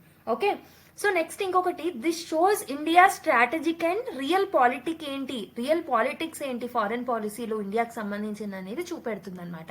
India యొక్క గుడ్ విల్ అనేది కూడా పెరుగుతుంది. అండ్ మనం రీజనల్ స్టెబిలిటీని మెయింటైన్ చేయొచ్చు. ఆఫ్ఘనిస్తాన్ తో మనం మంచి రిలేషన్స్ ని మెయింటైన్ చేస్తే okay we can balance the regional stability with the national security interest also. Okay, we can balance these both because of this regaining of relationship. Okay, ఒకటి వచ్చేసి soft power ని పెంచుకోవచ్చు, మన గుడ్ విల్ ని పెంచుకోవచ్చు, strategic foot hold ని మనము develop చేసుకోవచ్చు. Like we can compete with countries like Russia, China and Pakistan. And ఇంకొకటి ఏంటంటే మన యొక్క రియల్ పాలిటిక్ ని మనము చూపించుకోవచ్చు. అండ్ మన ఇన్వెస్ట్మెంట్స్ ని కాపాడుకోవాలి, అక్కడ ఆల్రెడీ మనం ఇన్వెస్ట్మెంట్స్ ఏవైతే పెట్టామో వాటిని. అండ్ ఇంకొకటి ఏంటంటే regional stability and security concerns ని దృష్టిలో పెట్టుకుంటే కూడా ఈ రిలేషన్ అనేది ఇంపార్టెంట్. మరి ఏం ఛాలెంజెస్ ఉన్నాయి, మరి ఈ ఇద్దరు కంట్రీస్ మధ్యలో ఎలాంటి ఛాలెంజెస్ ఉన్నాయి, let's see. So the first challenge between both these countries ఏంటంటే తాలిబాన్ యొక్క ఆపరేషన్ అనమాట. This is the first challenge. అంటే ఏంటి, సో తాలిబాన్ అనేది it is putting lot of restriction on women in Taliban. Okay, Afghanistan లో ఉన్న ఉమెన్ మీద, మైనారిటీస్ మీద, అక్కడ ఉన్న ఎడ్యుకేషన్ మీద, మీడియా మీద లాట్ ఆఫ్ ఆపరేషన్ అనేది చేస్తుంది అనమాట. That is one problem that India doesn't like. ఇంకొకటి ఏంటంటే సెక్యూరిటీ రిస్క్లను మనం ఫేస్ చేయాల్సి వస్తుంది తాలిబాన్ తో. ఓకే, సో తాలిబాన్ కి హక్కానీ నెట్వర్క్ తో కనెక్షన్ అనేది ఉంది. అండ్ ఆల్సో ఐఎస్ఐ తో కూడా కనెక్షన్ ఉందనే టాక్స్ ని మనం వింటూ ఉంటాం, అలిగేషన్స్ ని వింటూ ఉంటాం. That is another problem. ఇంకొకటి మోరల్ డైలమా. ఎందుకంటే మనము ఒక నాన్ డెమోక్రటిక్ కంట్రీతో మనం ఎంగేజ్ అవ్వడం వల్ల what it showcases to the world, definitely ఒక రిగ్రెసివ్ రిజైమ్ ని మనం షోకేస్ చేస్తున్న వాళ్ళం అవుతాం. ఇండియా ఒక డెమోక్రటిక్ క్రెడిబిలిటీ అనేది తగ్గిపోతుంది అనమాట ఇలాంటి కంట్రీతో మనం స్నేహం చేయడం వల్ల. ఓకే, ఇంకొకటి ఏంటంటే ఇంటర్నల్ లెవెల్లో కూడా తాలిబాన్ లో చాలా డివిజన్స్ అనేవి మనం చూస్తున్నాం. There are some internal Taliban divisions also. So అక్కడ ఉన్న గవర్నెన్స్ అనేది అన్స్టేబుల్ గా ఉంది. అండ్ ఇంకొకటి ఏంటంటే ఫ్యాక్షనలిజం చూస్తున్నాం తాలిబాన్ లో. సో ఇవన్నీ కూడా మనకి ఛాలెంజెస్ లానే మిగులుతాయి అనమాట. సో ఓకే, సో దీని తర్వాత కూడా ఇంకొక ప్రాబ్లం ఏంటంటే, one problem is late entry. ఎందుకంటే already Russia and Iran, China ఇలాంటి కంట్రీస్, పాకిస్తాన్ లాంటి కంట్రీస్ ఆల్రెడీ వాళ్ళ ఫుట్ హోల్డ్ ని ఆల్రెడీ ఎస్టాబ్లిష్ చేసుకున్నాయి దృఢంగా. ఈ టైంలో మనం ఎంట్రీ ఇస్తే చాలా లేట్ ఎంట్రీ అవుతుంది అనమాట. సో మీరు బ్రిటిష్ ఎక్స్పాన్షన్ ఇన్ ఇండియా మీరు చూసుకుంటే, advent of British in to India ఒక చాప్టర్ ఉంటుంది మనకి మోడర్న్ ఇండియన్ హిస్టరీలో. ఆ టైంలో మీరు ఫ్రెంచ్ ఎంట్రీ చూడండి. So France entry was the last one, but it was not able to with hold its foothold అనమాట ఇండియాలో. ఎందుకు? బికాస్ ఇంగ్లీష్ కానివ్వండి, డేన్స్ కానివ్వండి, డచ్ కానివ్వండి, okay not డేన్స్ but Dutch, English Dutch కానివ్వండి, పోర్చుగీస్ కానివ్వండి, ఇవి వచ్చి ఎస్టాబ్లిష్ చేసుకొని లాట్ ఆఫ్ ప్రాఫిట్స్ ని తీసుకెళ్లిపోయాయి. సో ఇవన్నీ అయిపోయిన తర్వాత లేట్ గా మనకి వీళ్ళ ఎంట్రీ అనేది చూస్తాం ఫ్రాన్స్ ది. సో అందుకే వాళ్ళు వాళ్ళ యొక్క ఫుట్ హోల్డ్ ని స్ట్రాంగ్ గా ఎస్టాబ్లిష్ చేసుకోలేకపోతారు. అలా మనం కూడా లేట్ ఎంట్రీ ఇవ్వడం వల్ల మనకు అంత అడ్వాంటేజ్ ఉండకపోవచ్చు. So that is another challenge అనమాట. Okay, what I have told you is Taliban యొక్క ఆపరేషన్ అనేది చూస్తున్నాం. సెక్యూరిటీ రిస్క్ ఉండే అవకాశం ఉంటుంది because of the linkage with the Haqqani network. Moral dilemma అనేది క్రియేట్ అవుతుంది. Internal Taliban divisions and factionalism అనేది కూడా చూస్తున్నాం. Late entry is another problem. These are different problems. మరి ఏం చేస్తే బాగుంటుంది? What should be the way forward? First thing ఏంటంటే కంట్రోల్డ్ ఎంగేజ్మెంట్ అనేది ఉండాలన్నమాట. అంటే we have to continue our informal contacts, కానీ డిప్లొమాటిక్ రికగ్నిషన్ అయితే ఇవ్వకూడదు. Okay, so that is one thing. ఇంకొకటి ఏంటంటే వే ఫార్వర్డ్ లో మనం ఇంకేం రాయొచ్చు అంటే, we have to push for rights. అంటే we have to encourage and we have to persuade the country and the Talibans to give rights to the women. అక్కడున్న minority people కి, విమెన్ కి, ఓల్డర్ పీపుల్ కి కూడా రైట్స్ ని grant చేయమని చెప్పేసి మనము వీ కెన్ పుష్ ఆఫ్ఘనిస్తాన్ అనమాట. ఇంకొకటి ఏంటంటే మల్టీలాటరల్ స్ట్రాటజీని మనం మెయింటైన్ చేయాలి. అంటే ఏంటి? We have to coordinate with Iran, Russia, central Asia. వీటితో మనం like we have to engage with these all the countries by investing in Afghanistan. వాళ్ళ యొక్క ప్రాబ్లమ్స్ ని సాల్వ్ చేయడంలో వీటన్నిటితో, ఈ కంట్రీస్ అందరితో మనము స్ట్రాటజిక్ గా అలైన్ అయ్యి మనం స్టెప్స్ తీసుకుంటే బాగుంటుంది. And also we have to use the soft power ని మనం యూజ్ చేసుకోవాలి. సాఫ్ట్ పవర్ డిప్లొమసీని మనం యూజ్ చేసుకోవాలి. అక్కడ మనం ఎడ్యుకేషన్ ని ఆఫర్ చేయడము, కల్చరల్ ఎక్స్చేంజెస్ మీద, హెల్త్ కేర్ మీద, వీటన్నిటి ద్వారా మనం we need to build the trust from the Afghanistan people అనమాట. ఇంకొకటి ఏంటంటే we have to safeguard our investments. అక్కడ మనం ఏదైతే ఆల్రెడీ ఇన్వెస్ట్ చేసామో వాటన్నిటిని వితౌట్ ఎనీ ప్రాబ్లమ్స్, అక్కడ ఉన్న సెక్యూరిటీ ఏదైతే ఉంటుందో దాన్ని బలపరిచి మనం చేసిన ఇన్వెస్ట్మెంట్స్ ని మనం కాపాడుకోవడం కూడా very very important. That should be the other way forward. Okay, so this is about this article. నేను ఏమేం చెప్పాను, what are the challenges, what is the significance, ఎలాంటి షిఫ్ట్ చూస్తున్నాం, హిస్టారికల్ గా ఎలా ఉండేది, and what should be the way forward. ఇలా ఒక 360 డిగ్రీ అప్రోచ్ లో మనం ఈ ఆర్టికల్ ని అనలైజ్ చేసుకున్నాం. Now let's go to another article. So next article చూద్దాం. What is India's approach to citizen on death row abroad అని చెప్పేసి ఒక ఆర్టికల్ రావడం జరిగింది. రైట్, సో బేసికలీ ఇది మనం సిలబస్ లో ఎక్కడ లింక్ చేసుకోవచ్చు? Functions and responsibilities of executive లో భాగంగా మినిస్ట్రీ ఆఫ్ ఎక్స్టర్నల్ అఫైర్స్ కూడా వస్తారు కాబట్టి అక్కడ లింక్ చేసుకోవచ్చు. ఇండియా అండ్ ఇట్స్ డయాస్పోరా, ఇవన్నీ మనకి GS2 లో భాగంగా ఉంటాయన్నమాట. ఇంపార్టెంట్ ఆస్పెక్ట్స్ ఆఫ్ గవర్నెన్స్, ఇందులో ట్రాన్స్పరెన్సీ, అకౌంటబిలిటీ, వీటితో లింక్ చేసుకోవచ్చు. Effect of foreign judicial system on Indian citizens. So ఇవన్నీ ఆస్పెక్ట్స్ తో మనము లింక్ చేసుకోవచ్చు అనమాట ఈ టాపిక్. అసలు ఎందుకు ఇది న్యూస్ లో ఉంది? What is the context of this news అంటే, March 3 నాడు ministry of external affairs has confirmed the execution of Shahzadi Khan. Okay, Shahzadi Khan ఎవరు అని అంటే, this person is, she is a Indian woman అనమాట, యుఏఈలో ఉంటుంది. So she was convicted of murder అనమాట. So తనే ఒక ఎగ్జిక్యూషన్ కి సంబంధించి అక్కడ కన్ఫర్మ్ చేయడం జరిగింది. సో ఆ క్రమంలో మినిస్ట్రీ ఆఫ్ ఎక్స్టర్నల్ అఫైర్స్ కూడా they have confirmed the execution of Shahzadi Khan అనమాట. సో షాజాదీ ఖాన్ ఎవరో కాదు, యుఏఈలో ఉండే ఇండియన్ ఉమెన్ అనమాట. She was convicted with the murder. So తనను ఎగ్జిక్యూట్ చేయమని అది కన్ఫర్మేషన్ అనేది మినిస్ట్రీ ఆఫ్ ఎక్స్టర్నల్ అఫైర్స్ ఇవ్వడం జరిగింది అనమాట. With in a week 2 more Indians were also executed in unrelated cases. అసలు అన్రిలేటెడ్ అంటే వాళ్ళకి రిలేట్ అయ్యి లేని కేసెస్ లో కూడా వాళ్ళని కూడా ఎగ్జిక్యూట్ చేస్తామని చెప్పేసి ఇంకో 2 more ఇండియన్స్ కి సంబంధించి న్యూస్ రావడం జరిగింది అనమాట. అయితే as per the data that was tabled in the Rajya Sabha, March 20 నాడు టేబుల్ అయిన డేటా ప్రకారం 49 ఇండియన్స్ ఎవరైతే ఉంటారో, so as of now they are on the death row అనమాట అబ్రాడ్ లో. మోస్ట్లీ యుఏఈలోనే ఉన్నారు. యుఏఈలో ఆల్మోస్ట్ 25 పీపుల్ ఉన్నారనమాట. తర్వాత సౌదీ అరేబియాలో 11 పీపుల్ ఉన్నారనమాట.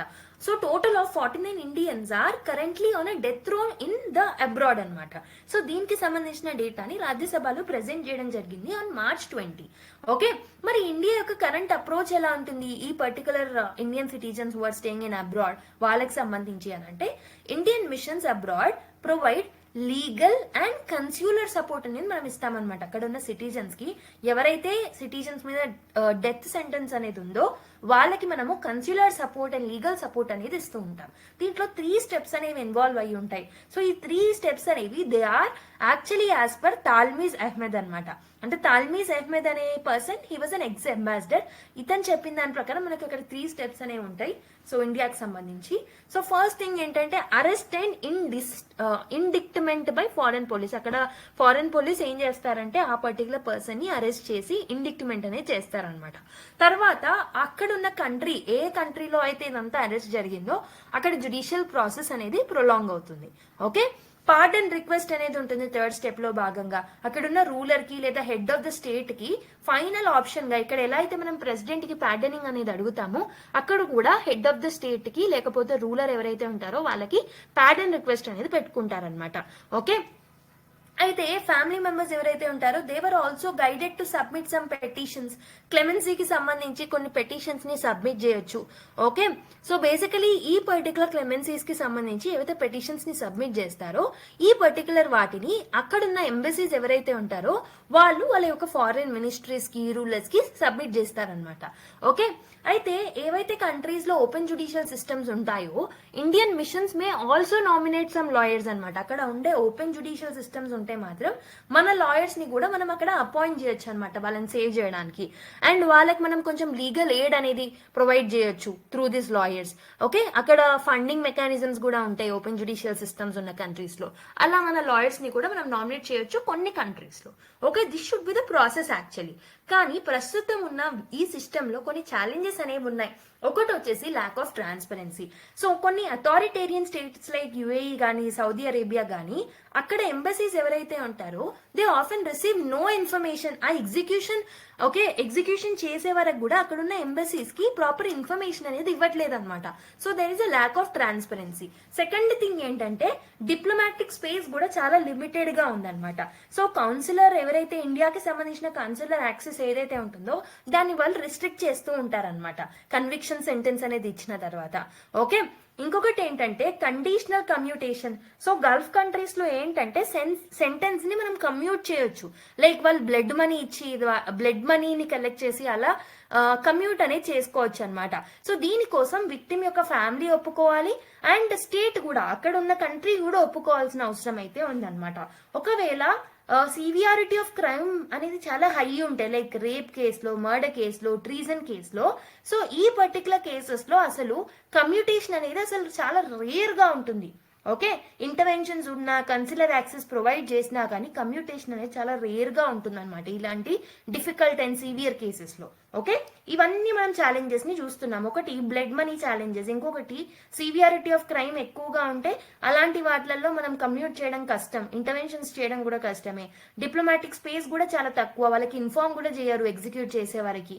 ఓకే, ఇంకొకటి ఏంటంటే కొన్ని authoritarian states like UAE, Saudi అరేబియాలో సో ఏంటంటే they often receive no information. So అక్కడ ఉన్న ఎంబసీస్ కి ఇన్ఫర్మేషన్ కూడా ఇవ్వరనమాట ఎగ్జిక్యూట్ చేసే వరకు కూడా. సో ఇలా లాట్ ఆఫ్ ఇష్యూస్ అనేవి మనము ఛాలెంజెస్ అనేవి చూస్తున్నాం అనమాట with respect to Indians who are there in abroad. అయితే ఇండియా అనేది ఇంతకు ముందు ఎప్పుడైనా సక్సెస్ఫుల్ అయిందా ఇలాంటి కేసెస్ లో వీటిని డీడ్ చేయడానికి? Yes, in some cases we have been successful.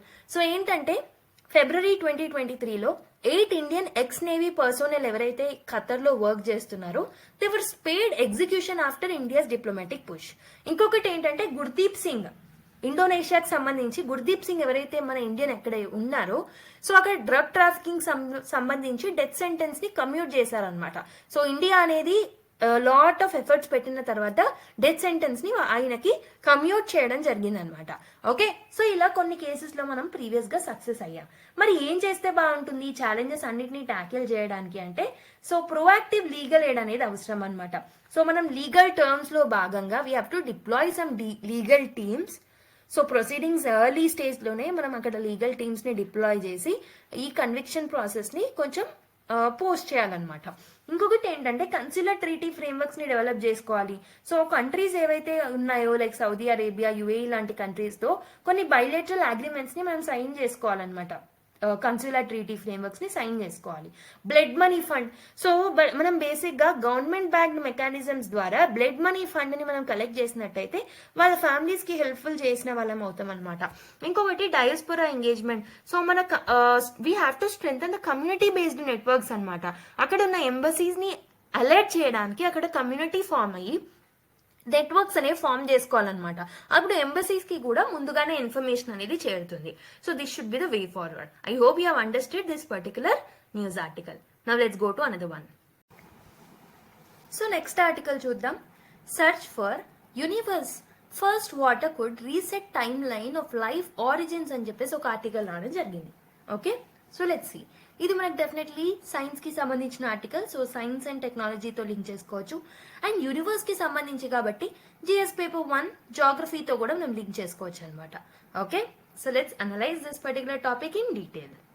So what is the context of the news అంటే ఏంటంటే a new study in nature's astronomy, nature యొక్క astronomical studies లో this new study is suggesting that water formed soon after the first supernova.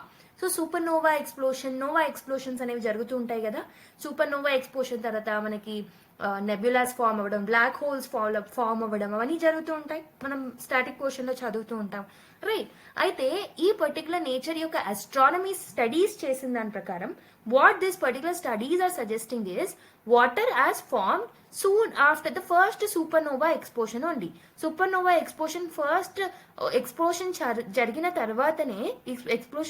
తర్వాతనే మనకి water అనేది అప్పుడే form అయ్యాయి అని చెప్పేసి ఒక కొత్త స్టడీ రివీల్ చేస్తుంది అనమాట. ఈ పర్టికులర్ అబ్జర్వేషన్ ద్వారా మనకి ఏం తెలుస్తుంది అని అంటే it shows early stars produced oxygen. So ఎర్లీగా ఫామ్ అయిన స్టార్స్ ఏవైతే ఉంటాయో ఆఫ్టర్ ఎక్స్ప్లోజన్స్ ఇవి ఆక్సిజన్స్ ని ప్రొవైడ్ చేస్తే అప్పుడు ఆల్రెడీ ఫామ్ అయిన హైడ్రోజన్స్ ఏవైతే ఉంటాయో అట్మాస్ఫియర్ లో అవి రెండు కంబైన్ అయ్యి మనకి వాటర్ అనేది క్రియేట్ అయ్యాయి అనమాట. Water has been created by combination of hydrogen with the oxygen in the okay. Oxygen already మనకి ఈ పర్టికులర్ స్టార్ ఫార్మేషన్స్ తో వస్తుంది. Hydrogen is already existing. వీటన్నిటిని కంబైన్ చేయడం వల్ల కెమికల్ రియాక్షన్స్ వల్ల మనకి వాటర్ అనేది ఫామ్ అవుతుంది అనమాట. అంటే మనకి ఈ సూపర్ నోవా ఎక్స్ప్లోషన్ అనేది ఫస్ట్ సూపర్ నోవా ఎక్స్ప్లోషన్ తర్వాతనే మనకి వాటర్ అనేది ఎగ్జిస్టెన్స్ లోకి వచ్చిందని ఒక కొత్త స్టడీ రివీల్ చేస్తుంది అనమాట. సో దీనితో మనకి ఏమవుతుంది, ఈ మన ఫార్మేషన్స్ యొక్క టైమ్ లైన్స్ మీరు చూసుకుంటే జియోలాజికల్ టైమ్ స్కేల్లో ఈ పర్టికులర్ వాటర్ ఫార్మేషన్ ఇంకొంచెం ముందుకు వెళ్తుంది అనమాట. It will get push back. Okay, so by billions of years only, అంటే వాటర్ ఫామ్ అయిన కొన్ని ఇయర్స్ కే మనకి ఏమవుతుంది, ఈ బయోడైవర్సిటీ అనేది కూడా ఆరిజిన్ అవుతుంది అనమాట. అంటే will push back, we need to push back the time line of both the biodiversity and also the water formation because of this new study. Aithe this supports theories that some of the earth's water come from the comets in the early solar systems lo kuda comets lo nunchi kuda koncham early water ఏదైతే earth కి సంబంధించిన water ఏదైతే ఉంటుందో అది comets లో నుంచి కూడా వచ్చి ఉంటుంది అనే థియరీని కూడా ఈ పర్టికులర్ కొత్త స్టడీ అనేది సపోర్ట్ చేస్తుంది. It will have major applications for searching life beyond earth. Okay, beyond earth మనం లైఫ్ ని సర్చ్ చేయడంలో కూడా ఈ స్టడీ యొక్క ఇంప్లికేషన్స్ అనేవి మనకి పాజిటివ్ గా ఉంటాయి. And it will help in understanding the origin of water. అసలు యూనివర్స్ లో ఆరిజిన్ ఆఫ్ వాటర్ ఎప్పుడు జరిగింది అనే స్టడీస్ అనే దాన్ని కూడా మనము క్లియర్ గా అనలైజ్ చేసుకోవచ్చు because of the studies. Okay, scientific background మీరు చూసుకున్నట్టయితే water is the third most abundant molecule in the universe. So ప్రస్తుతం మనకి యూనివర్స్ లో హైడ్రోజన్ ఎక్కువగా క్వాంటిటీలో ఉంటుంది. Not on earth crust. So I'm speaking about universe లో. యూనివర్స్ లో మనకి ప్రస్తుతం ఏది ఎక్కువగా ఉంటుంది? ఫస్ట్ థింగ్ హైడ్రోజన్ ఉంటుంది, తర్వాత కార్బన్ మోనాక్సైడ్ అనేది ఉంటుంది. Third most abundant molecule is water అన్నమాట. ఓకే, కానీ వాటర్ యొక్క ఆరిజిన్ కి సంబంధించిన థియరీస్ అనేవి చాలా క్లియర్ గా లేకపోవడం అనేది one of the problems. So first stars ఎప్పుడు ఫామ్ అయ్యాయి?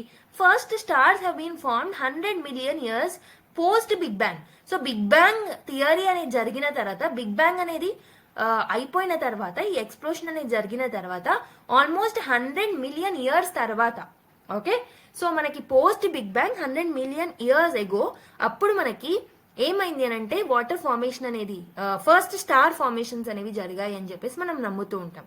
ఓకే, అప్పుడు ప్రైమోడియల్ హైడ్రోజన్ అండ్ హీలియం ఏవైతే ఫామ్ అయ్యాయో దాని ద్వారానే స్టార్స్ అనేవి ఫామ్ అయ్యాయి అని చెప్పేసి మనము యాక్సెప్ట్ చేస్తూ వచ్చాం. Oxygen needed for water formation only came after the supernova explosion. So ఇప్పుడు కొత్తగా స్టడీ చేసిన దాని ప్రకారం supernova explosion, first supernova explosion జరిగిన తర్వాతనే మనకి ఆక్సిజన్ ఫామ్ అయ్యి, ఆ ఆక్సిజన్ ఏదైతే ఉంటుందో ఆల్రెడీ ఎగ్జిస్టెన్స్ లో ఉన్న హైడ్రోజన్ తో రియాక్ట్ అయ్యి వాటర్ ని ఫామ్ చేసింది అనమాట. Okay, so these early supernova enriched space with oxygen has allowed it to combine with hydrogen. Already existence లో ఉన్న హైడ్రోజన్ తో ఈ ఆక్సిజన్ కంబైన్ అయిపోయి ఫస్ట్ వాటర్ మాలిక్యూల్స్ అనేవి ఫామ్ అయ్యాయి అని చెప్పేసి ఈ కొత్త స్టడీ అనేది రివీల్ చేస్తుంది అనమాట. సో ఇంకేమున్నాయి? What are the other key findings of this particular study? So basic గా మనం బిలీవ్ చేసిన టైమ్ లైన్ కన్నా ముందే వాటర్ అనేది ఫామ్ అయింది.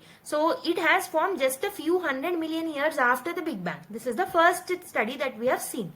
ఇంకొకటి ఏంటంటే water molecules in early space remained unchanged through interstellar travel until reaching the planet. So water molecules ఏవైతే ఎర్లీ స్పేస్ లో ఉన్నాయో అవి అసలు చేంజ్ అవ్వలేవన్నమాట.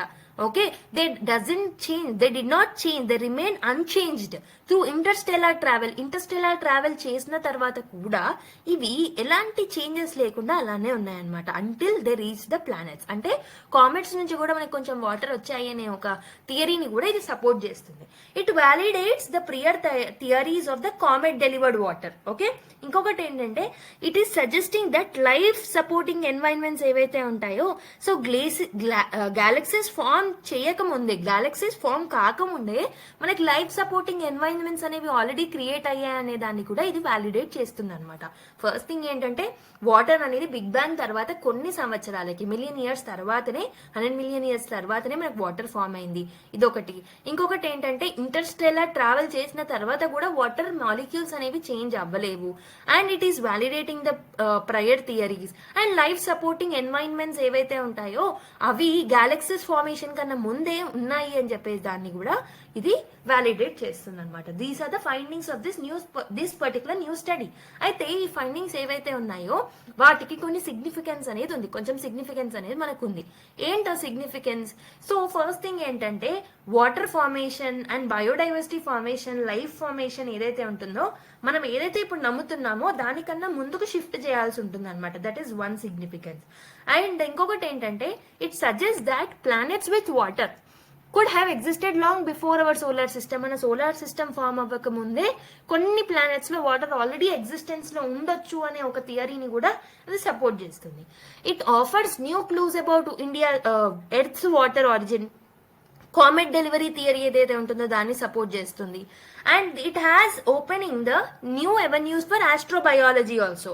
ఇంకొకటి ఏంటంటే it is encouraging more refined space telescope missions. So ప్రస్తుతం ఉన్న స్పేస్ టెలిస్కోప్ మిషన్స్ ఏవైతే ఉన్నాయో, రిఫైన్డ్ మిషన్స్ ఏవైతే ఉన్నాయో వాటిని కూడా ఎంకరేజ్ చేస్తుంది అనమాట. ఓకే, సో ఈ కొత్త స్టడీ వల్ల ఇది మనకి వచ్చే సిగ్నిఫికెన్స్. సో ఈ పర్టికులర్ చేంజెస్ అనేవి మనం చూస్తామన్నమాట. బట్ ఈ కొత్త స్టడీ వల్ల కొన్ని ఛాలెంజెస్ కూడా ఉన్నాయి. ఏంటో ఛాలెంజెస్? ఒకటి డిటెక్షన్ కాంప్లెక్సిటీ. అంటే water in early space is hard to detect without advanced tools. So మన దగ్గర అడ్వాన్స్ టూల్స్ ఉంటే తప్పితే మనము ఎర్లీ స్పేస్ లోనే వాటర్ ఉందని ప్రూవ్ చేయడం కష్టం అనమాట. మోడల్ డిపెండెన్సీస్, ఫైండింగ్స్ ఏవైతే ఫైండింగ్స్ ఉన్నాయో వాళ్ళు తీసుకునే థియరాటికల్ మోడల్స్ ని బట్టి మనకు రిజల్ట్స్ అనేవి ఉంటాయన్నమాట. కాబట్టి మనం ఇంకొంచెం అబ్జర్వేషనల్ డేటాతో మనం ప్రూవ్ చేస్తేనే బెటర్ గా ఉంటుంది. కొన్ని ఎక్స్పెరిమెంటల్ లిమిటేషన్స్ అనేవి ఉన్నాయన్నమాట. సో వాటన్నిటిని కూడా మనం సాల్వ్ చేయాలి. Potential revisions in astrobiology. So basically ఆస్ట్రోబయాలజీలో మనం అనుకునే కొన్ని అంశాలు ఏవైతే ఉన్నాయో వాటన్నిటిని రివైజ్ చేయాలి. మన అజంప్షన్స్ అనేవి ఏవైతే ఉన్నాయో వాటిని రీథింక్ చేయాల్సిన అవసరం అయితే ఉందన్నమాట. సో ఫ్యూచర్ లో మనం ఏం చేయాలి అని అంటే మన ఇన్వెస్ట్మెంట్స్ ఏవైతే మనం స్పేస్ టెలిస్కోప్ మోడలింగ్స్ లో పెడుతున్నామో వాటిల్లో ఇన్వెస్ట్మెంట్ ని స్ట్రెంథెన్ అప్ చేయాలి. ఇంకాస్త డీప్ గా మనం ఎగ్జామైన్ చేయాలి, ఎక్స్ప్లోర్ చేయాల్సిన అవసరం అయితే ఉందన్నమాట. ఓకే, అడ్వాన్స్ రీసెర్చ్ అనేది ఆస్ట్రోకెమిస్ట్రీలో చేయాలి. నెక్స్ట్ ఆరిజిన్ ఆఫ్ లైఫ్ ఎలా వచ్చింది అనే దాని మీద మనం ఎక్కువ ఇన్వెస్ట్మెంట్ పెట్టి have to do research. Okay, and also international collaboration అనేది అవసరం అనమాట. ఇంటర్స్టెల్లర్ మాలిక్యులర్ క్లౌడ్స్ ని స్టడీ చేయడంలో, గ్యాలక్సీ ఫార్మేషన్ లో, వాటర్ ఫార్మేషన్ లో, స్టార్ ఫార్మేషన్ లో, వీటన్నిట్లలో ఇంకాస్త లోతుగా మనం తెలుసుకోవడానికి డిఫరెంట్ కంట్రీస్ యొక్క కొలాబరేషన్ అనేది అవసరం అనమాట. Okay, early earth origin theories ఏవైతే మన దగ్గర ఆల్రెడీ ఉన్నాయో వాటిని అండ్ ఇప్పుడు మనం తీసుకొస్తున్న ఆస్ట్రోనామికల్ డేటా ఏదైతే ఉంటుందో వాటన్నిటిని ఇంటిగ్రేట్ చేసి అసలు కరెక్ట్ గా మనం అండర్స్టాండ్ చేసుకోవాల్సిన అవసరం అయితే ఉందన్నమాట. Okay, I hope you have understood this particular model. And ఈ రోజు నేను మీకు ఇవ్వాల్సిన homework, I wanted to give you the homework. So మీరు ఏం చేస్తారు అని అంటే క్లాస్ 11 బుక్ అనేది ఉంటుంది కదా, ఫండమెంటల్స్ ఆఫ్ జాగ్రఫీ అనే book. So fundamentals of physical geography book class 11 book లో మనకి యూనివర్స్ కి సంబంధించిన, ఆరిజిన్ కి సంబంధించిన చాప్టర్స్ ఉంటాయి కదా, వాటన్నిటిని రివైజ్ చేసుకోండి. Okay, so now let's go to another article. So next articles చూద్దాం. Supreme court considers question of timeline for speakers to decide on defection. So basically anti defection law ఏదైతే 10th షెడ్యూల్లో ఉంటుందో ఈ 10th షెడ్యూల్లో ఉన్న anti defection లాకి సంబంధించిన చర్యలు are discussion యొక్క స్టార్టింగ్ యొక్క ఎవరి పర్మిషన్ అవసరము అని అంటే so there is a permission of the speaker. So anti defection అనేది వర్దియా కాదా అని డిసైడ్ చేసేది లాస్ట్ ఎవరు అని అంటే స్పీకర్. సో స్పీకర్ తీసుకునే డెసిషన్స్ టైం బౌండ్ గా ఉండాలి అని చెప్పేసి supreme court is considering this particular question అనమాట. So that is why it is appearing in the news. Okay, so context of the news already చెప్పాను.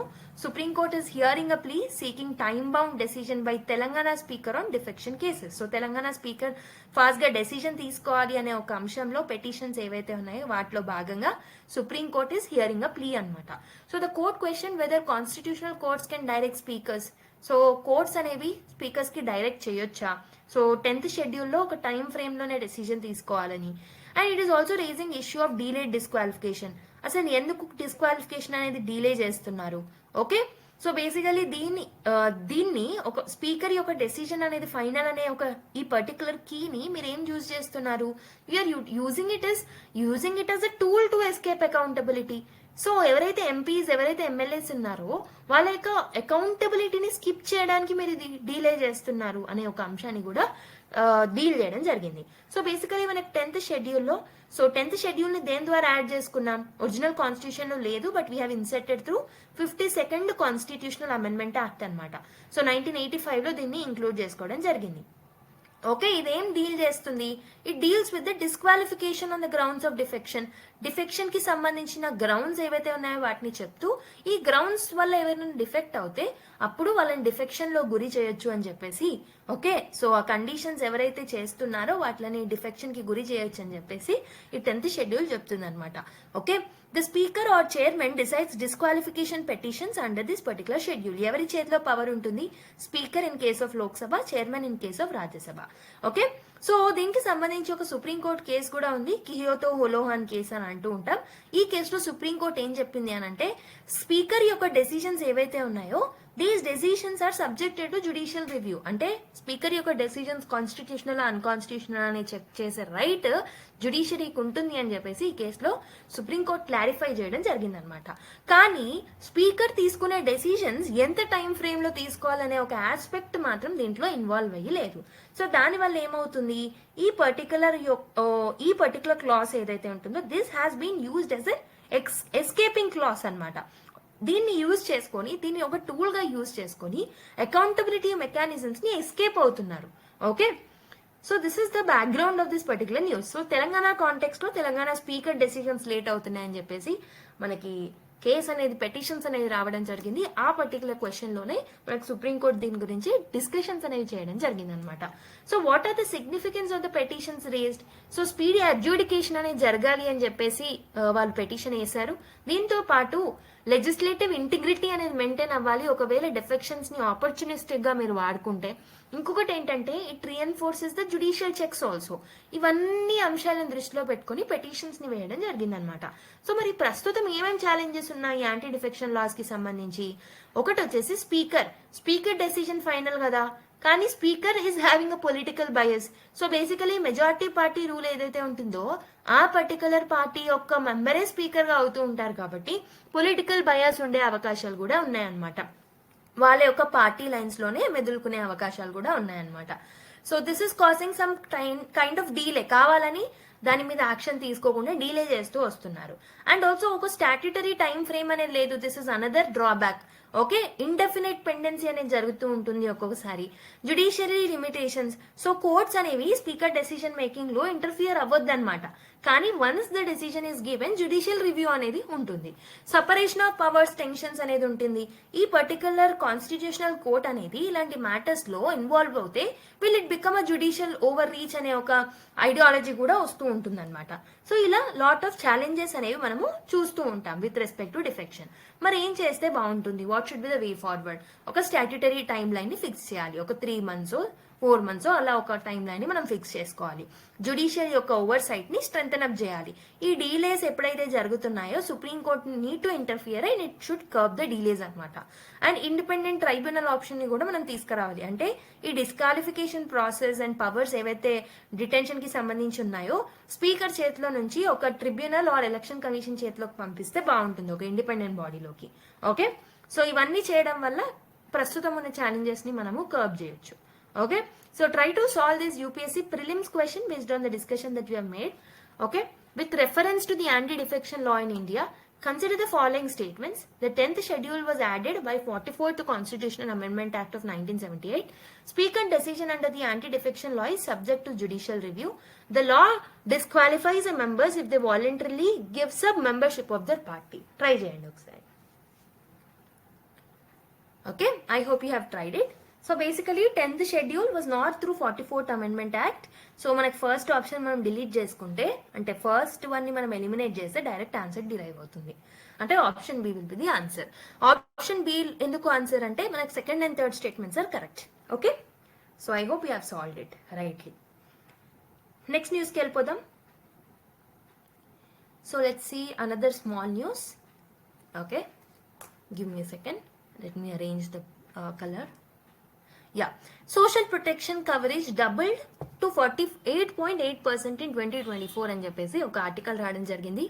సో కాంటెక్స్ట్ ఏంటంటే labour ministry ఏదైతే ఉంటుందో in collaboration with ILO, international labour organisation, ఇవి రెండు కలిపి ఏం చేశాయనంటే నేషన్ వైడ్ డేటా ఎక్సర్సైజ్ ని కండక్ట్ చేశాయన్నమాట. సోషల్ ప్రొటెక్షన్ కవరేజ్ ఎంతవరకు ఉంది అనేది వాళ్ళు ఒక కవరేజ్ ద్వారా వాళ్ళు ఒక సర్వే లాంటిది కండక్ట్ చేశారు, ఒక ఎక్సర్సైజ్ లాంటిది కండక్ట్ చేశారు. యూనియన్ మినిస్టర్ అయిన మన్సుఖ్ మాండవియా గారు he has announced that social protection coverage అనేది 2021 నుంచి ప్రస్తుతం 2025 వరకు డబుల్ అయిందని చెప్పేసి ఈ పర్టికులర్ ఎక్సర్సైజ్ ద్వారా అతను అనౌన్స్మెంట్ చేయడం జరిగిందనమాట. ఓకే, సో ఈ పర్టికులర్ ఇనిషియేటివ్ ద్వారా ఏం చేయాలనుకున్నారు అంటే ఒక కాంప్రహెన్సివ్ నేషనల్ పిక్చర్ ని తీసుకురావాలనుకున్నారు by using Aadhaar linked records. Okay, so central schemes కి సంబంధించి across central schemes Aadhaar linked records ని బట్టి వాళ్ళు ఈ ఎక్సర్సైజ్ ని కండక్ట్ చేయడం జరిగిందనమాట. Okay, what are the key data points? ఏమేమి అనౌన్స్ చేశారు మరి ఈ పర్టికులర్ ఎక్సర్సైజ్ లో భాగంగా? 65% ఆఫ్ ఇండియన్ పాపులేషన్, అంటే అప్రాక్సిమేట్లీ 92 crore పీపుల్ ఎవరైతే ఉన్నారో అట్లీస్ట్ ఒక్క సోషల్ ప్రొటెక్షన్ బెనిఫిట్ అయినా తీసుకుంటున్నారు, whether it is in the form of cash or whether it is in the form of kind. Okay, cash ద్వారా కానివ్వండి ఏదైనా కైండ్ ద్వారా కానివ్వండి రిసీవ్ చేసుకుంటున్నారు. 48% receive cash benefits, 48% of the people cash benefits ని పొందుతున్నారు. ఓకే, సో డేటా పూల్ అంటే ఇక్కడ మీరు చూడండి 2021 లో 24% మాత్రమే క్యాష్ బెనిఫిట్స్ ని పొందుతుంది, డబుల్ అయ్యారు almost. Okay, data pooled from 34 major central schemes. Like ఎక్కడెక్కడ నుంచి డేటా కలెక్ట్ చేసుకున్నారంటే MG NREGA, employee provident fund, employee state insurance లాంటి స్కీమ్స్ నుంచి డేటాని పూల్ చేసుకుని దాని ద్వారా ఈ పర్టికులర్ ఎక్సర్సైజ్ ని కండక్ట్ చేయడం జరిగింది, రిపోర్ట్ ఇవ్వడం జరిగింది. 200+ crore records processed under using the encrypted Aadhaar డేటాను బట్టి కూడా రికార్డ్స్ ని ప్రాసెస్ చేయడం జరిగిందనమాట. Okay, ESI coverage expanded in Uttar Pradesh లో ఈ సోషల్ సెక్యూరిటీ కవరేజ్ అనేది ఎక్స్పాండ్ అయింది and it is now active in 74 out of 75 districts of Uttar Pradesh అనమాట. Okay, so these are the key data points. అయితే ఈ సోషల్ ప్రొటెక్షన్ కి సంబంధించిన ఎక్సర్సైజెస్ వల్ల, ఇది కండక్ట్ చేయడం వల్ల ఏంటి use, what is the significance of this particular thing? ఈ social security coverage, social protection coverage అనేది ఎందుకు అవసరం మనకి? ఒకటి వచ్చేసి సోషల్ సెక్యూరిటీ కవరేజ్ యొక్క ప్రోగ్రెస్ ని మనం అంచనా చేయొచ్చు. ఓకే, సో ఇంకొకటి ఏంటంటే డిజిటల్ ఇన్ఫ్రాస్ట్రక్చర్ యొక్క ఇంపార్టెన్స్ అండ్ రోల్ ని మనం చూడగలుగుతున్నాం ఈ డబ్లింగ్ వల్ల. ఓకే, ఇంకొకటి ఏంటంటే ఇండియా యొక్క వెల్ఫేర్ నెట్ యొక్క హోలిస్టిక్ వ్యూ మనకు అర్థమవుతుంది. సెంటర్ స్టేట్ కోఆర్డినేషన్ ఎంతవరకు బాగుంది అనే డేటా కూడా మనకి ఒక దగ్గర కన్సాలిడేట్ అయ్యి ఉంటుందన్నమాట. సో అందుకు మనకి ఈ డేటా డబుల్ అయింది అనేది కూడా మనకు వెరీ ఇంపార్టెంట్ అవుతుంది. Okay, I hope you have understood the small article. ఇంకొన్ని ఫ్యూ ఇంపార్టెంట్ మనకి చిన్న చిన్న ఆర్టికల్స్ ఉన్నాయి, let's complete them. Centre drops import duty on goods used to make EV phone batteries, Lok Sabha passes finance bill అని చెప్పేసి ఒక article రావడం జరిగింది. సో లోక్సభ మనకు తెలిసిందే ఫినాన్స్ బిల్ ని పాస్ చేసింది 2025 కి సంబంధించిన బిల్ ని. సో దాంట్లో లాట్ ఆఫ్ అమెండ్మెంట్స్ చేశారు, కస్టమ్ డ్యూటీస్ కి సంబంధించి, డిజిటల్ ట్యాక్స్ కి సంబంధించి. సో జీరో ఇంపోర్ట్ డ్యూటీని కూడా అనౌన్స్ చేయడం జరిగిందనమాట union finance minister. 35 capital goods for EV battery manufacturing and also 28 items used to make mobile phone batteries ఏవైతే ఉంటాయో వీటన్నిటి మీద ఇంపోర్ట్ డ్యూటీ అనేది జీరోగా పెట్టడం జరిగిందనమాట. Okay, this is the context of the news. అయితే ఈ పర్టికులర్ ఆర్టికల్లో what are the key highlights that are there? So basically వాళ్ళు కస్టమ్ టారిఫ్ రేషనలైజేషన్ చేయాలి అని అనుకుంటున్నారు. They are focusing on custom tariff rationalisation. Okay, so ప్రస్తుతం ఇది ఆన్ గోయింగ్ ప్రాసెస్ అనమాట, 2 years వరకు నడుస్తుంది. అండ్ డిజిటల్ ట్యాక్స్ ఏదైతే ఉంటుందో 6% డిజిటల్ ట్యాక్స్, దీన్ని కూడా అబాలిష్ చేశారు on online advertisement. Domestic industry will benefit, ఎందుకు అంటే కాస్ట్ ఆఫ్ రా మెటీరియల్స్ తగ్గుతాయి అండ్ ఆల్సో వాల్యూ అడిషన్ అనేది ఇంక్రీజ్ అవుతుంది అండ్ ఎక్స్పోర్ట్ ఫెసిలిటేషన్ అనేది కూడా జరుగుతుంది అనమాట. So Sitharaman has told that ఈ మూవ్స్ అనేవి ఇండియన్ ప్రొడక్ట్స్ ని మోర్ కాంపిటేటివ్ గా మారుస్తాయి. ఓకే, సో అండ్ ఇంకొక ఇంపార్టెంట్ ఫ్యాక్ట్ ఈ ఆర్టికల్లో ఏం మెన్షన్ చేశారంటే personal income tax collection for the year 2025 to 2026 ఎంత ప్రొజెక్ట్ చేస్తున్నారు అంటే ఆల్మోస్ట్ 13.6 lakh crores ని ప్రొజెక్ట్ చేస్తున్నారు అనమాట. ఓకే, సో ఇంకొన్ని అడిషనల్ మెజర్స్ ని కూడా అనౌన్స్ చేయడం జరిగింది. ఒకటి వచ్చేసి new income tax bill. So ఇది 1961 యాక్ట్ ని రిప్లేస్ చేస్తూ ఉంటుంది. This will be discussed in monsoon session. And nudge campaign 19,501 taxpayers ఎవరైతే ఉన్నారో వాళ్ళు మెసేజెస్ ని రిసీవ్ చేసుకున్నారు to review the foreign asset declaration. So దీని వల్ల మనము almost asset worth of 29,208 crores disclosures అనేవి జరిగాయి and foreign income worth of 1,089 by 30,000 taxpayers వీటన్నిటిని డిస్క్లోజ్ చేసుకున్నాం. What is the significance of move? Basically, domestic manufacturing in the sectors of electronic vehicles, electronic components, వీటన్నిటిని మనం Boost చేసుకోవచ్చు. India యొక్క stand ఏదైతే ఉంటుందో, ట్రాన్సిషన్ ఏదైతే ఉంటుందో టువర్డ్స్ క్లీనర్ ఎనర్జీ, గ్రీన్ మొబిలిటీని దాన్ని మనం యాక్సిలరేట్ చేసుకోవచ్చు. ఇండియాని మోర్ కాంపిటేటివ్ గా మార్చుకోవచ్చు. ఈజ్ ఆఫ్ డూయింగ్ బిజినెస్ ని ఎన్హాన్స్ చేసుకోవచ్చు అండ్ వాలంటరీ ట్యాక్స్ కంప్లైంట్స్ ని కూడా మనం ప్రమోట్ చేసుకోవచ్చు. Okay, so this is another small article. ఇంకొకటి చూద్దాం. Russia Ukraine has agreed to end military action in Black Sea. Okay, Russia Ukraine ఏంటంటే military action ని హాల్ట్ చేసుకుందాం అనుకుంటున్నారు బ్లాక్ సీలో అండ్ అక్కడ ఉన్న ఎనర్జీ సైట్ మీద కూడా మిలిటరీ యాక్షన్స్ ని హాల్ట్ చేసుకుంటున్నారు in deal brokered by US. Okay, US offered to help restore Russian agricultural and fertiliser exports as an incentive. Both sides have pledged to ensure safe navigation అనమాట. Okay, so Russia Ukraine war ఎప్పుడు మొదలైంది? February 2022లో మొదలైంది. సో దీనివల్ల humanitarian crisis చూసాం, economic disruption, supply chain disruptions చూసాం.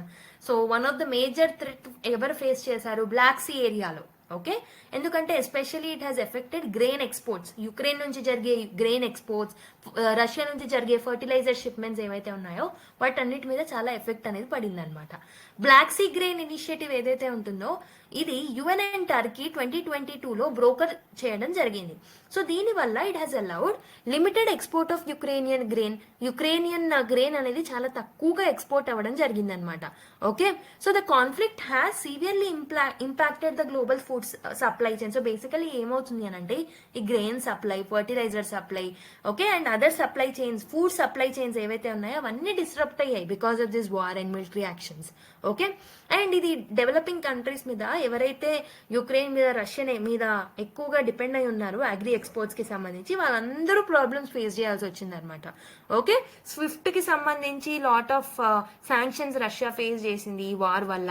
Okay, ఇవన్నీ ప్రాబ్లమ్స్ సాల్వ్ చేసుకోవచ్చు అనమాట if they are halting their operations in Black Sea. Key developments ఏంటి? యుఎస్ ఈ పర్టికులర్ హాల్టింగ్ కి సంబంధించి యుఎస్ మీడియేటర్ గా యాక్ట్ చేసింది అనమాట. సపరేట్ నెగోసియేషన్స్ ఒకవైపు రష్యాతోని, ఇంకోవైపు యుక్రెయిన్ తో కండక్ట్ చేసుకోవడం జరిగింది. So Russia's complaints is link to lifting sanctions on Russian agriculture bank. So ఇంతకు ముందు ఏంటంటే రష్యన్ అగ్రికల్చర్ బ్యాంక్ మీద శాంక్షన్స్ వేశారు. స్విఫ్ట్ రీకనెక్షన్ ఏదైతే ఉంటుందో దాన్ని, స్విఫ్ట్ అరేంజ్మెంట్స్ ని రష్యా యూజ్ చేయకుండా శాంక్షన్స్ వేయడం జరిగింది.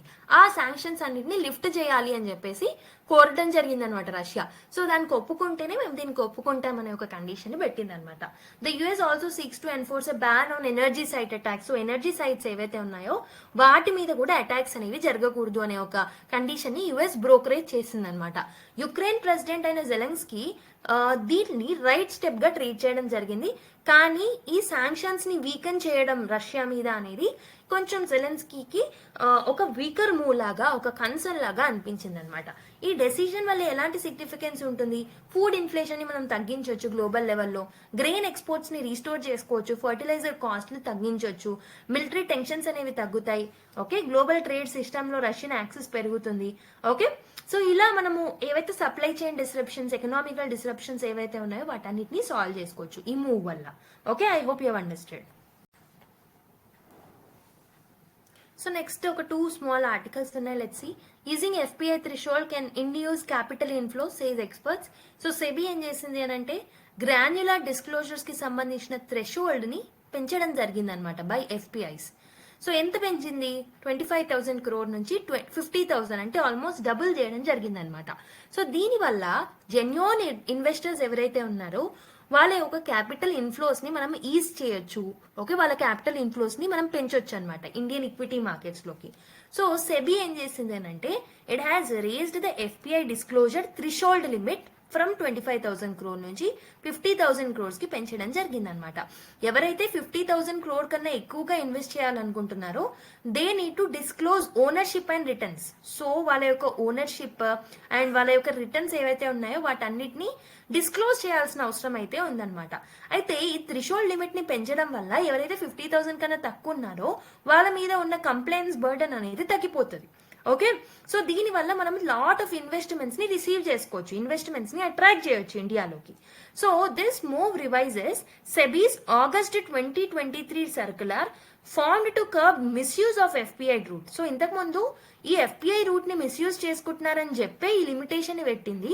సో బట్ ఈ లిమిటేషన్ ని 25,000 నుంచి 50,000 థ్రెషోల్డ్ లిమిట్ ని పెంచడం జరిగింది అనమాట. దీనివల్ల కంప్లైంట్స్ బర్డెన్ అనేది ఇన్వెస్టర్స్ ఎవరైతే జెన్యూన్ ఇన్వెస్టర్స్ ఉన్నారో వాళ్ళ మీద తగ్గిపోతుంది అనమాట. సో దీనివల్ల క్యాపిటల్ ఇన్ఫ్లోస్ ని మనం పెంచుకోవచ్చు. Okay, we can boost the investments అనమాట. కంప్లైంట్స్ బర్డెన్ ని మనం తగ్గించుకోవచ్చు. And we can encourage participation, greater participation of the investors in the Indian market. Okay, regulatory oversight ని కూడా మనం రిటైన్ చేసుకోవచ్చు దీని ద్వారా. ఓకే, సో ఈ పర్టికులర్ కాంటెక్స్ట్ లో what is important for the prelims is ఎఫ్పిఐకి ఎఫ్డిఐకి మధ్యలో తేడా ఏంటో మనకు తెలియాలి. సో బేసికలీ ఎఫ్పిఐ అంటే ఫారెన్ పోర్ట్ఫోలియో ఇన్వెస్ట్మెంట్, ఎఫ్డిఐ అంటే ఫారెన్ డైరెక్ట్ ఇన్వెస్ట్మెంట్ అంట. ఓకే అన్నమాట. సో డైరెక్ట్ ఇన్వెస్ట్మెంట్ అంటే ఏంటి? మన దగ్గర ఉన్న కంపెనీస్ లో, మన దగ్గర ఇన్ఫ్రాస్ట్రక్చర్ మీద, మన దగ్గర ఉన్న ఫ్యాక్టరీస్ లో డైరెక్ట్ గా ఫారెన్ ఇండివిజువల్స్ వచ్చి ఇన్వెస్ట్మెంట్ పెడితే దాన్ని మనం ఫారెన్ డైరెక్ట్ ఇన్వెస్ట్మెంట్ అంటాం. లేదు, ఇక్కడ ఇన్వెస్ట్మెంట్ టోటల్ గా పెట్టకుండా ఇక్కడ ఉన్న స్టాక్స్ లో, ఇక్కడ ఉన్న బాండ్స్ లో, మ్యూచువల్ ఫండ్స్ లో వీటన్నిటి మీద ఇన్వెస్ట్ చేస్తే దాన్ని పోర్ట్ఫోలియో ఇన్వెస్ట్మెంట్ అని అంటూ ఉంటాం. అంటే రిస్క్ కొంచెం తక్కువ ఉంటుంది పోర్ట్ఫోలియో ఇన్వెస్ట్మెంట్ మీద. నేచర్ ఎలా ఉంటుంది? So basically FPI is like a passive investment, versus ఎఫ్డిఐలో మనకు డైరెక్ట్ ఇన్వాల్వ్మెంట్ అండ్ కంట్రోల్ అనేది ఉంటుంది కాబట్టి ఇట్స్ లైక్ యాక్టివ్ ఇన్వెస్ట్మెంట్ అనమాట. సో ఎఫ్పిఐ అనేవి షార్ట్ టర్మ్ ఉంటాయి, ఎంట్రీ అండ్ ఎగ్జిట్ మెకానిజమ్స్ అనేవి చాలా క్విక్ గా ఈజీగా ఉంటాయి, ఎందుకంటే రిస్క్ అనేది తక్కువగా ఉంటుంది కాబట్టి. వెరస్ డైరెక్ట్ ఇన్వెస్ట్మెంట్ చేసినప్పుడు దాని రిస్క్ ఎక్కువగా ఉంటుంది, long term and stable capital అనేది ఉంటుంది, రిటర్న్స్ కూడా అలానే ఉంటాయి. కంట్రోల్ ఎవరు ఉంటుంది అని అంటే బేసికలీ ఎఫ్పిఐ ఎవరైతే ఎఫ్పిఐస్ లో ఇన్వెస్ట్ చేస్తారో సో వాళ్ళకి ఏంటంటే బిజినెస్ డెసిజన్ మేకింగ్ మీద ఎక్కువగా కంట్రోల్ అనేది ఉండదు. వెరస్ ఎఫ్డిఐస్ లో ఇన్వెస్ట్మెంట్ పెట్టిన వాళ్ళకి డైరెక్ట్ గా బిజినెస్ ఎంగేజ్మెంట్స్ లో బిజినెస్ డెసిజన్ మేకింగ్ లో ఇన్వాల్వ్మెంట్ అనేది ఉంటుంది. And less than 10% equity in a company. So FPIs లో మొత్తం ఈక్విటీ, ఒక కంపెనీ యొక్క ఈక్విటీలో ఎఫ్పిఐస్ అనేవి ఓన్లీ 10% ఉంటాయి. వెరాజ్ మనకి ఎఫ్డిఐస్ అనేవి 10% or 10% కన్నా ఎక్కువగా కూడా ఉండొచ్చు అనమాట.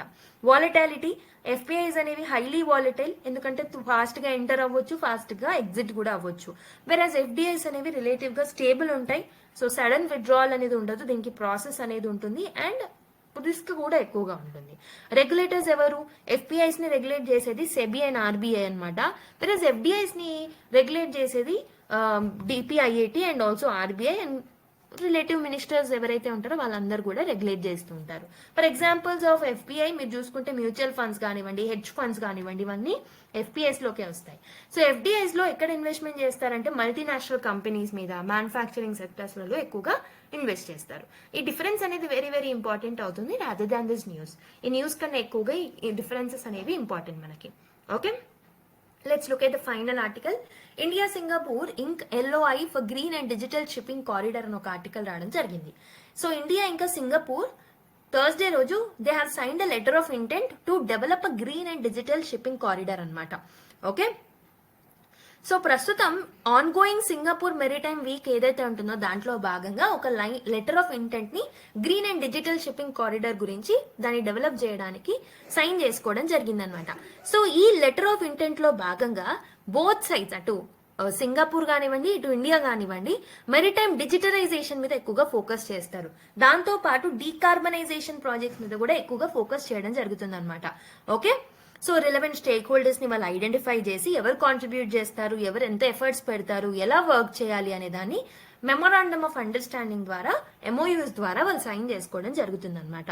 Okay, the Singapore India GDSC when established will enhance the collaboration between both the countries and it will help in accelerating the development and uptake of zero or near zero GHG emissions. GHG emissions ని మేము తగ్గించడానికి ఈ ఒకవేళ MoU sign అవుతే మాత్రం ఇది helpful అవుతుంది అని ఇక్కడ రాయడం జరిగిందనమాట. Okay, so I hope you have understand. With this we have completed the discussion part. So thank you for showing lot of love in the last video. So మీకు video కనుక నచ్చినట్టయితే మీరు కామెంట్స్ రూపకంలో మీ యొక్క ఫీడ్బ్యాక్ ని మాకు ఇవ్వండి. And also please like the video. ఎవరైతే కొత్తగా చూస్తున్నారో please subscribe to our channel. And me friends and fellow aspirants తో మన వీడియోస్ ని షేర్ చేస్తూ ఉండండి, వాళ్ళకు కూడా బెనిఫిట్ అవుతుంది. అండ్ ఎక్కువ వ్యూవర్షిప్ రావడం వల్ల, ఎక్కువ పీపుల్ బెనిఫిట్ అవ్వడం వల్ల విల్ ఫీల్ హ్యాపీ, రైట్? మేము ఎంత ఎఫర్ట్స్ పెడుతున్నప్పుడు వ్యూవర్షిప్ ఎక్కువగా ఉంటే will feel happy. Okay, so next class లో మళ్ళీ కలుద్దాం. Until then take care, bye, keep smiling everyone.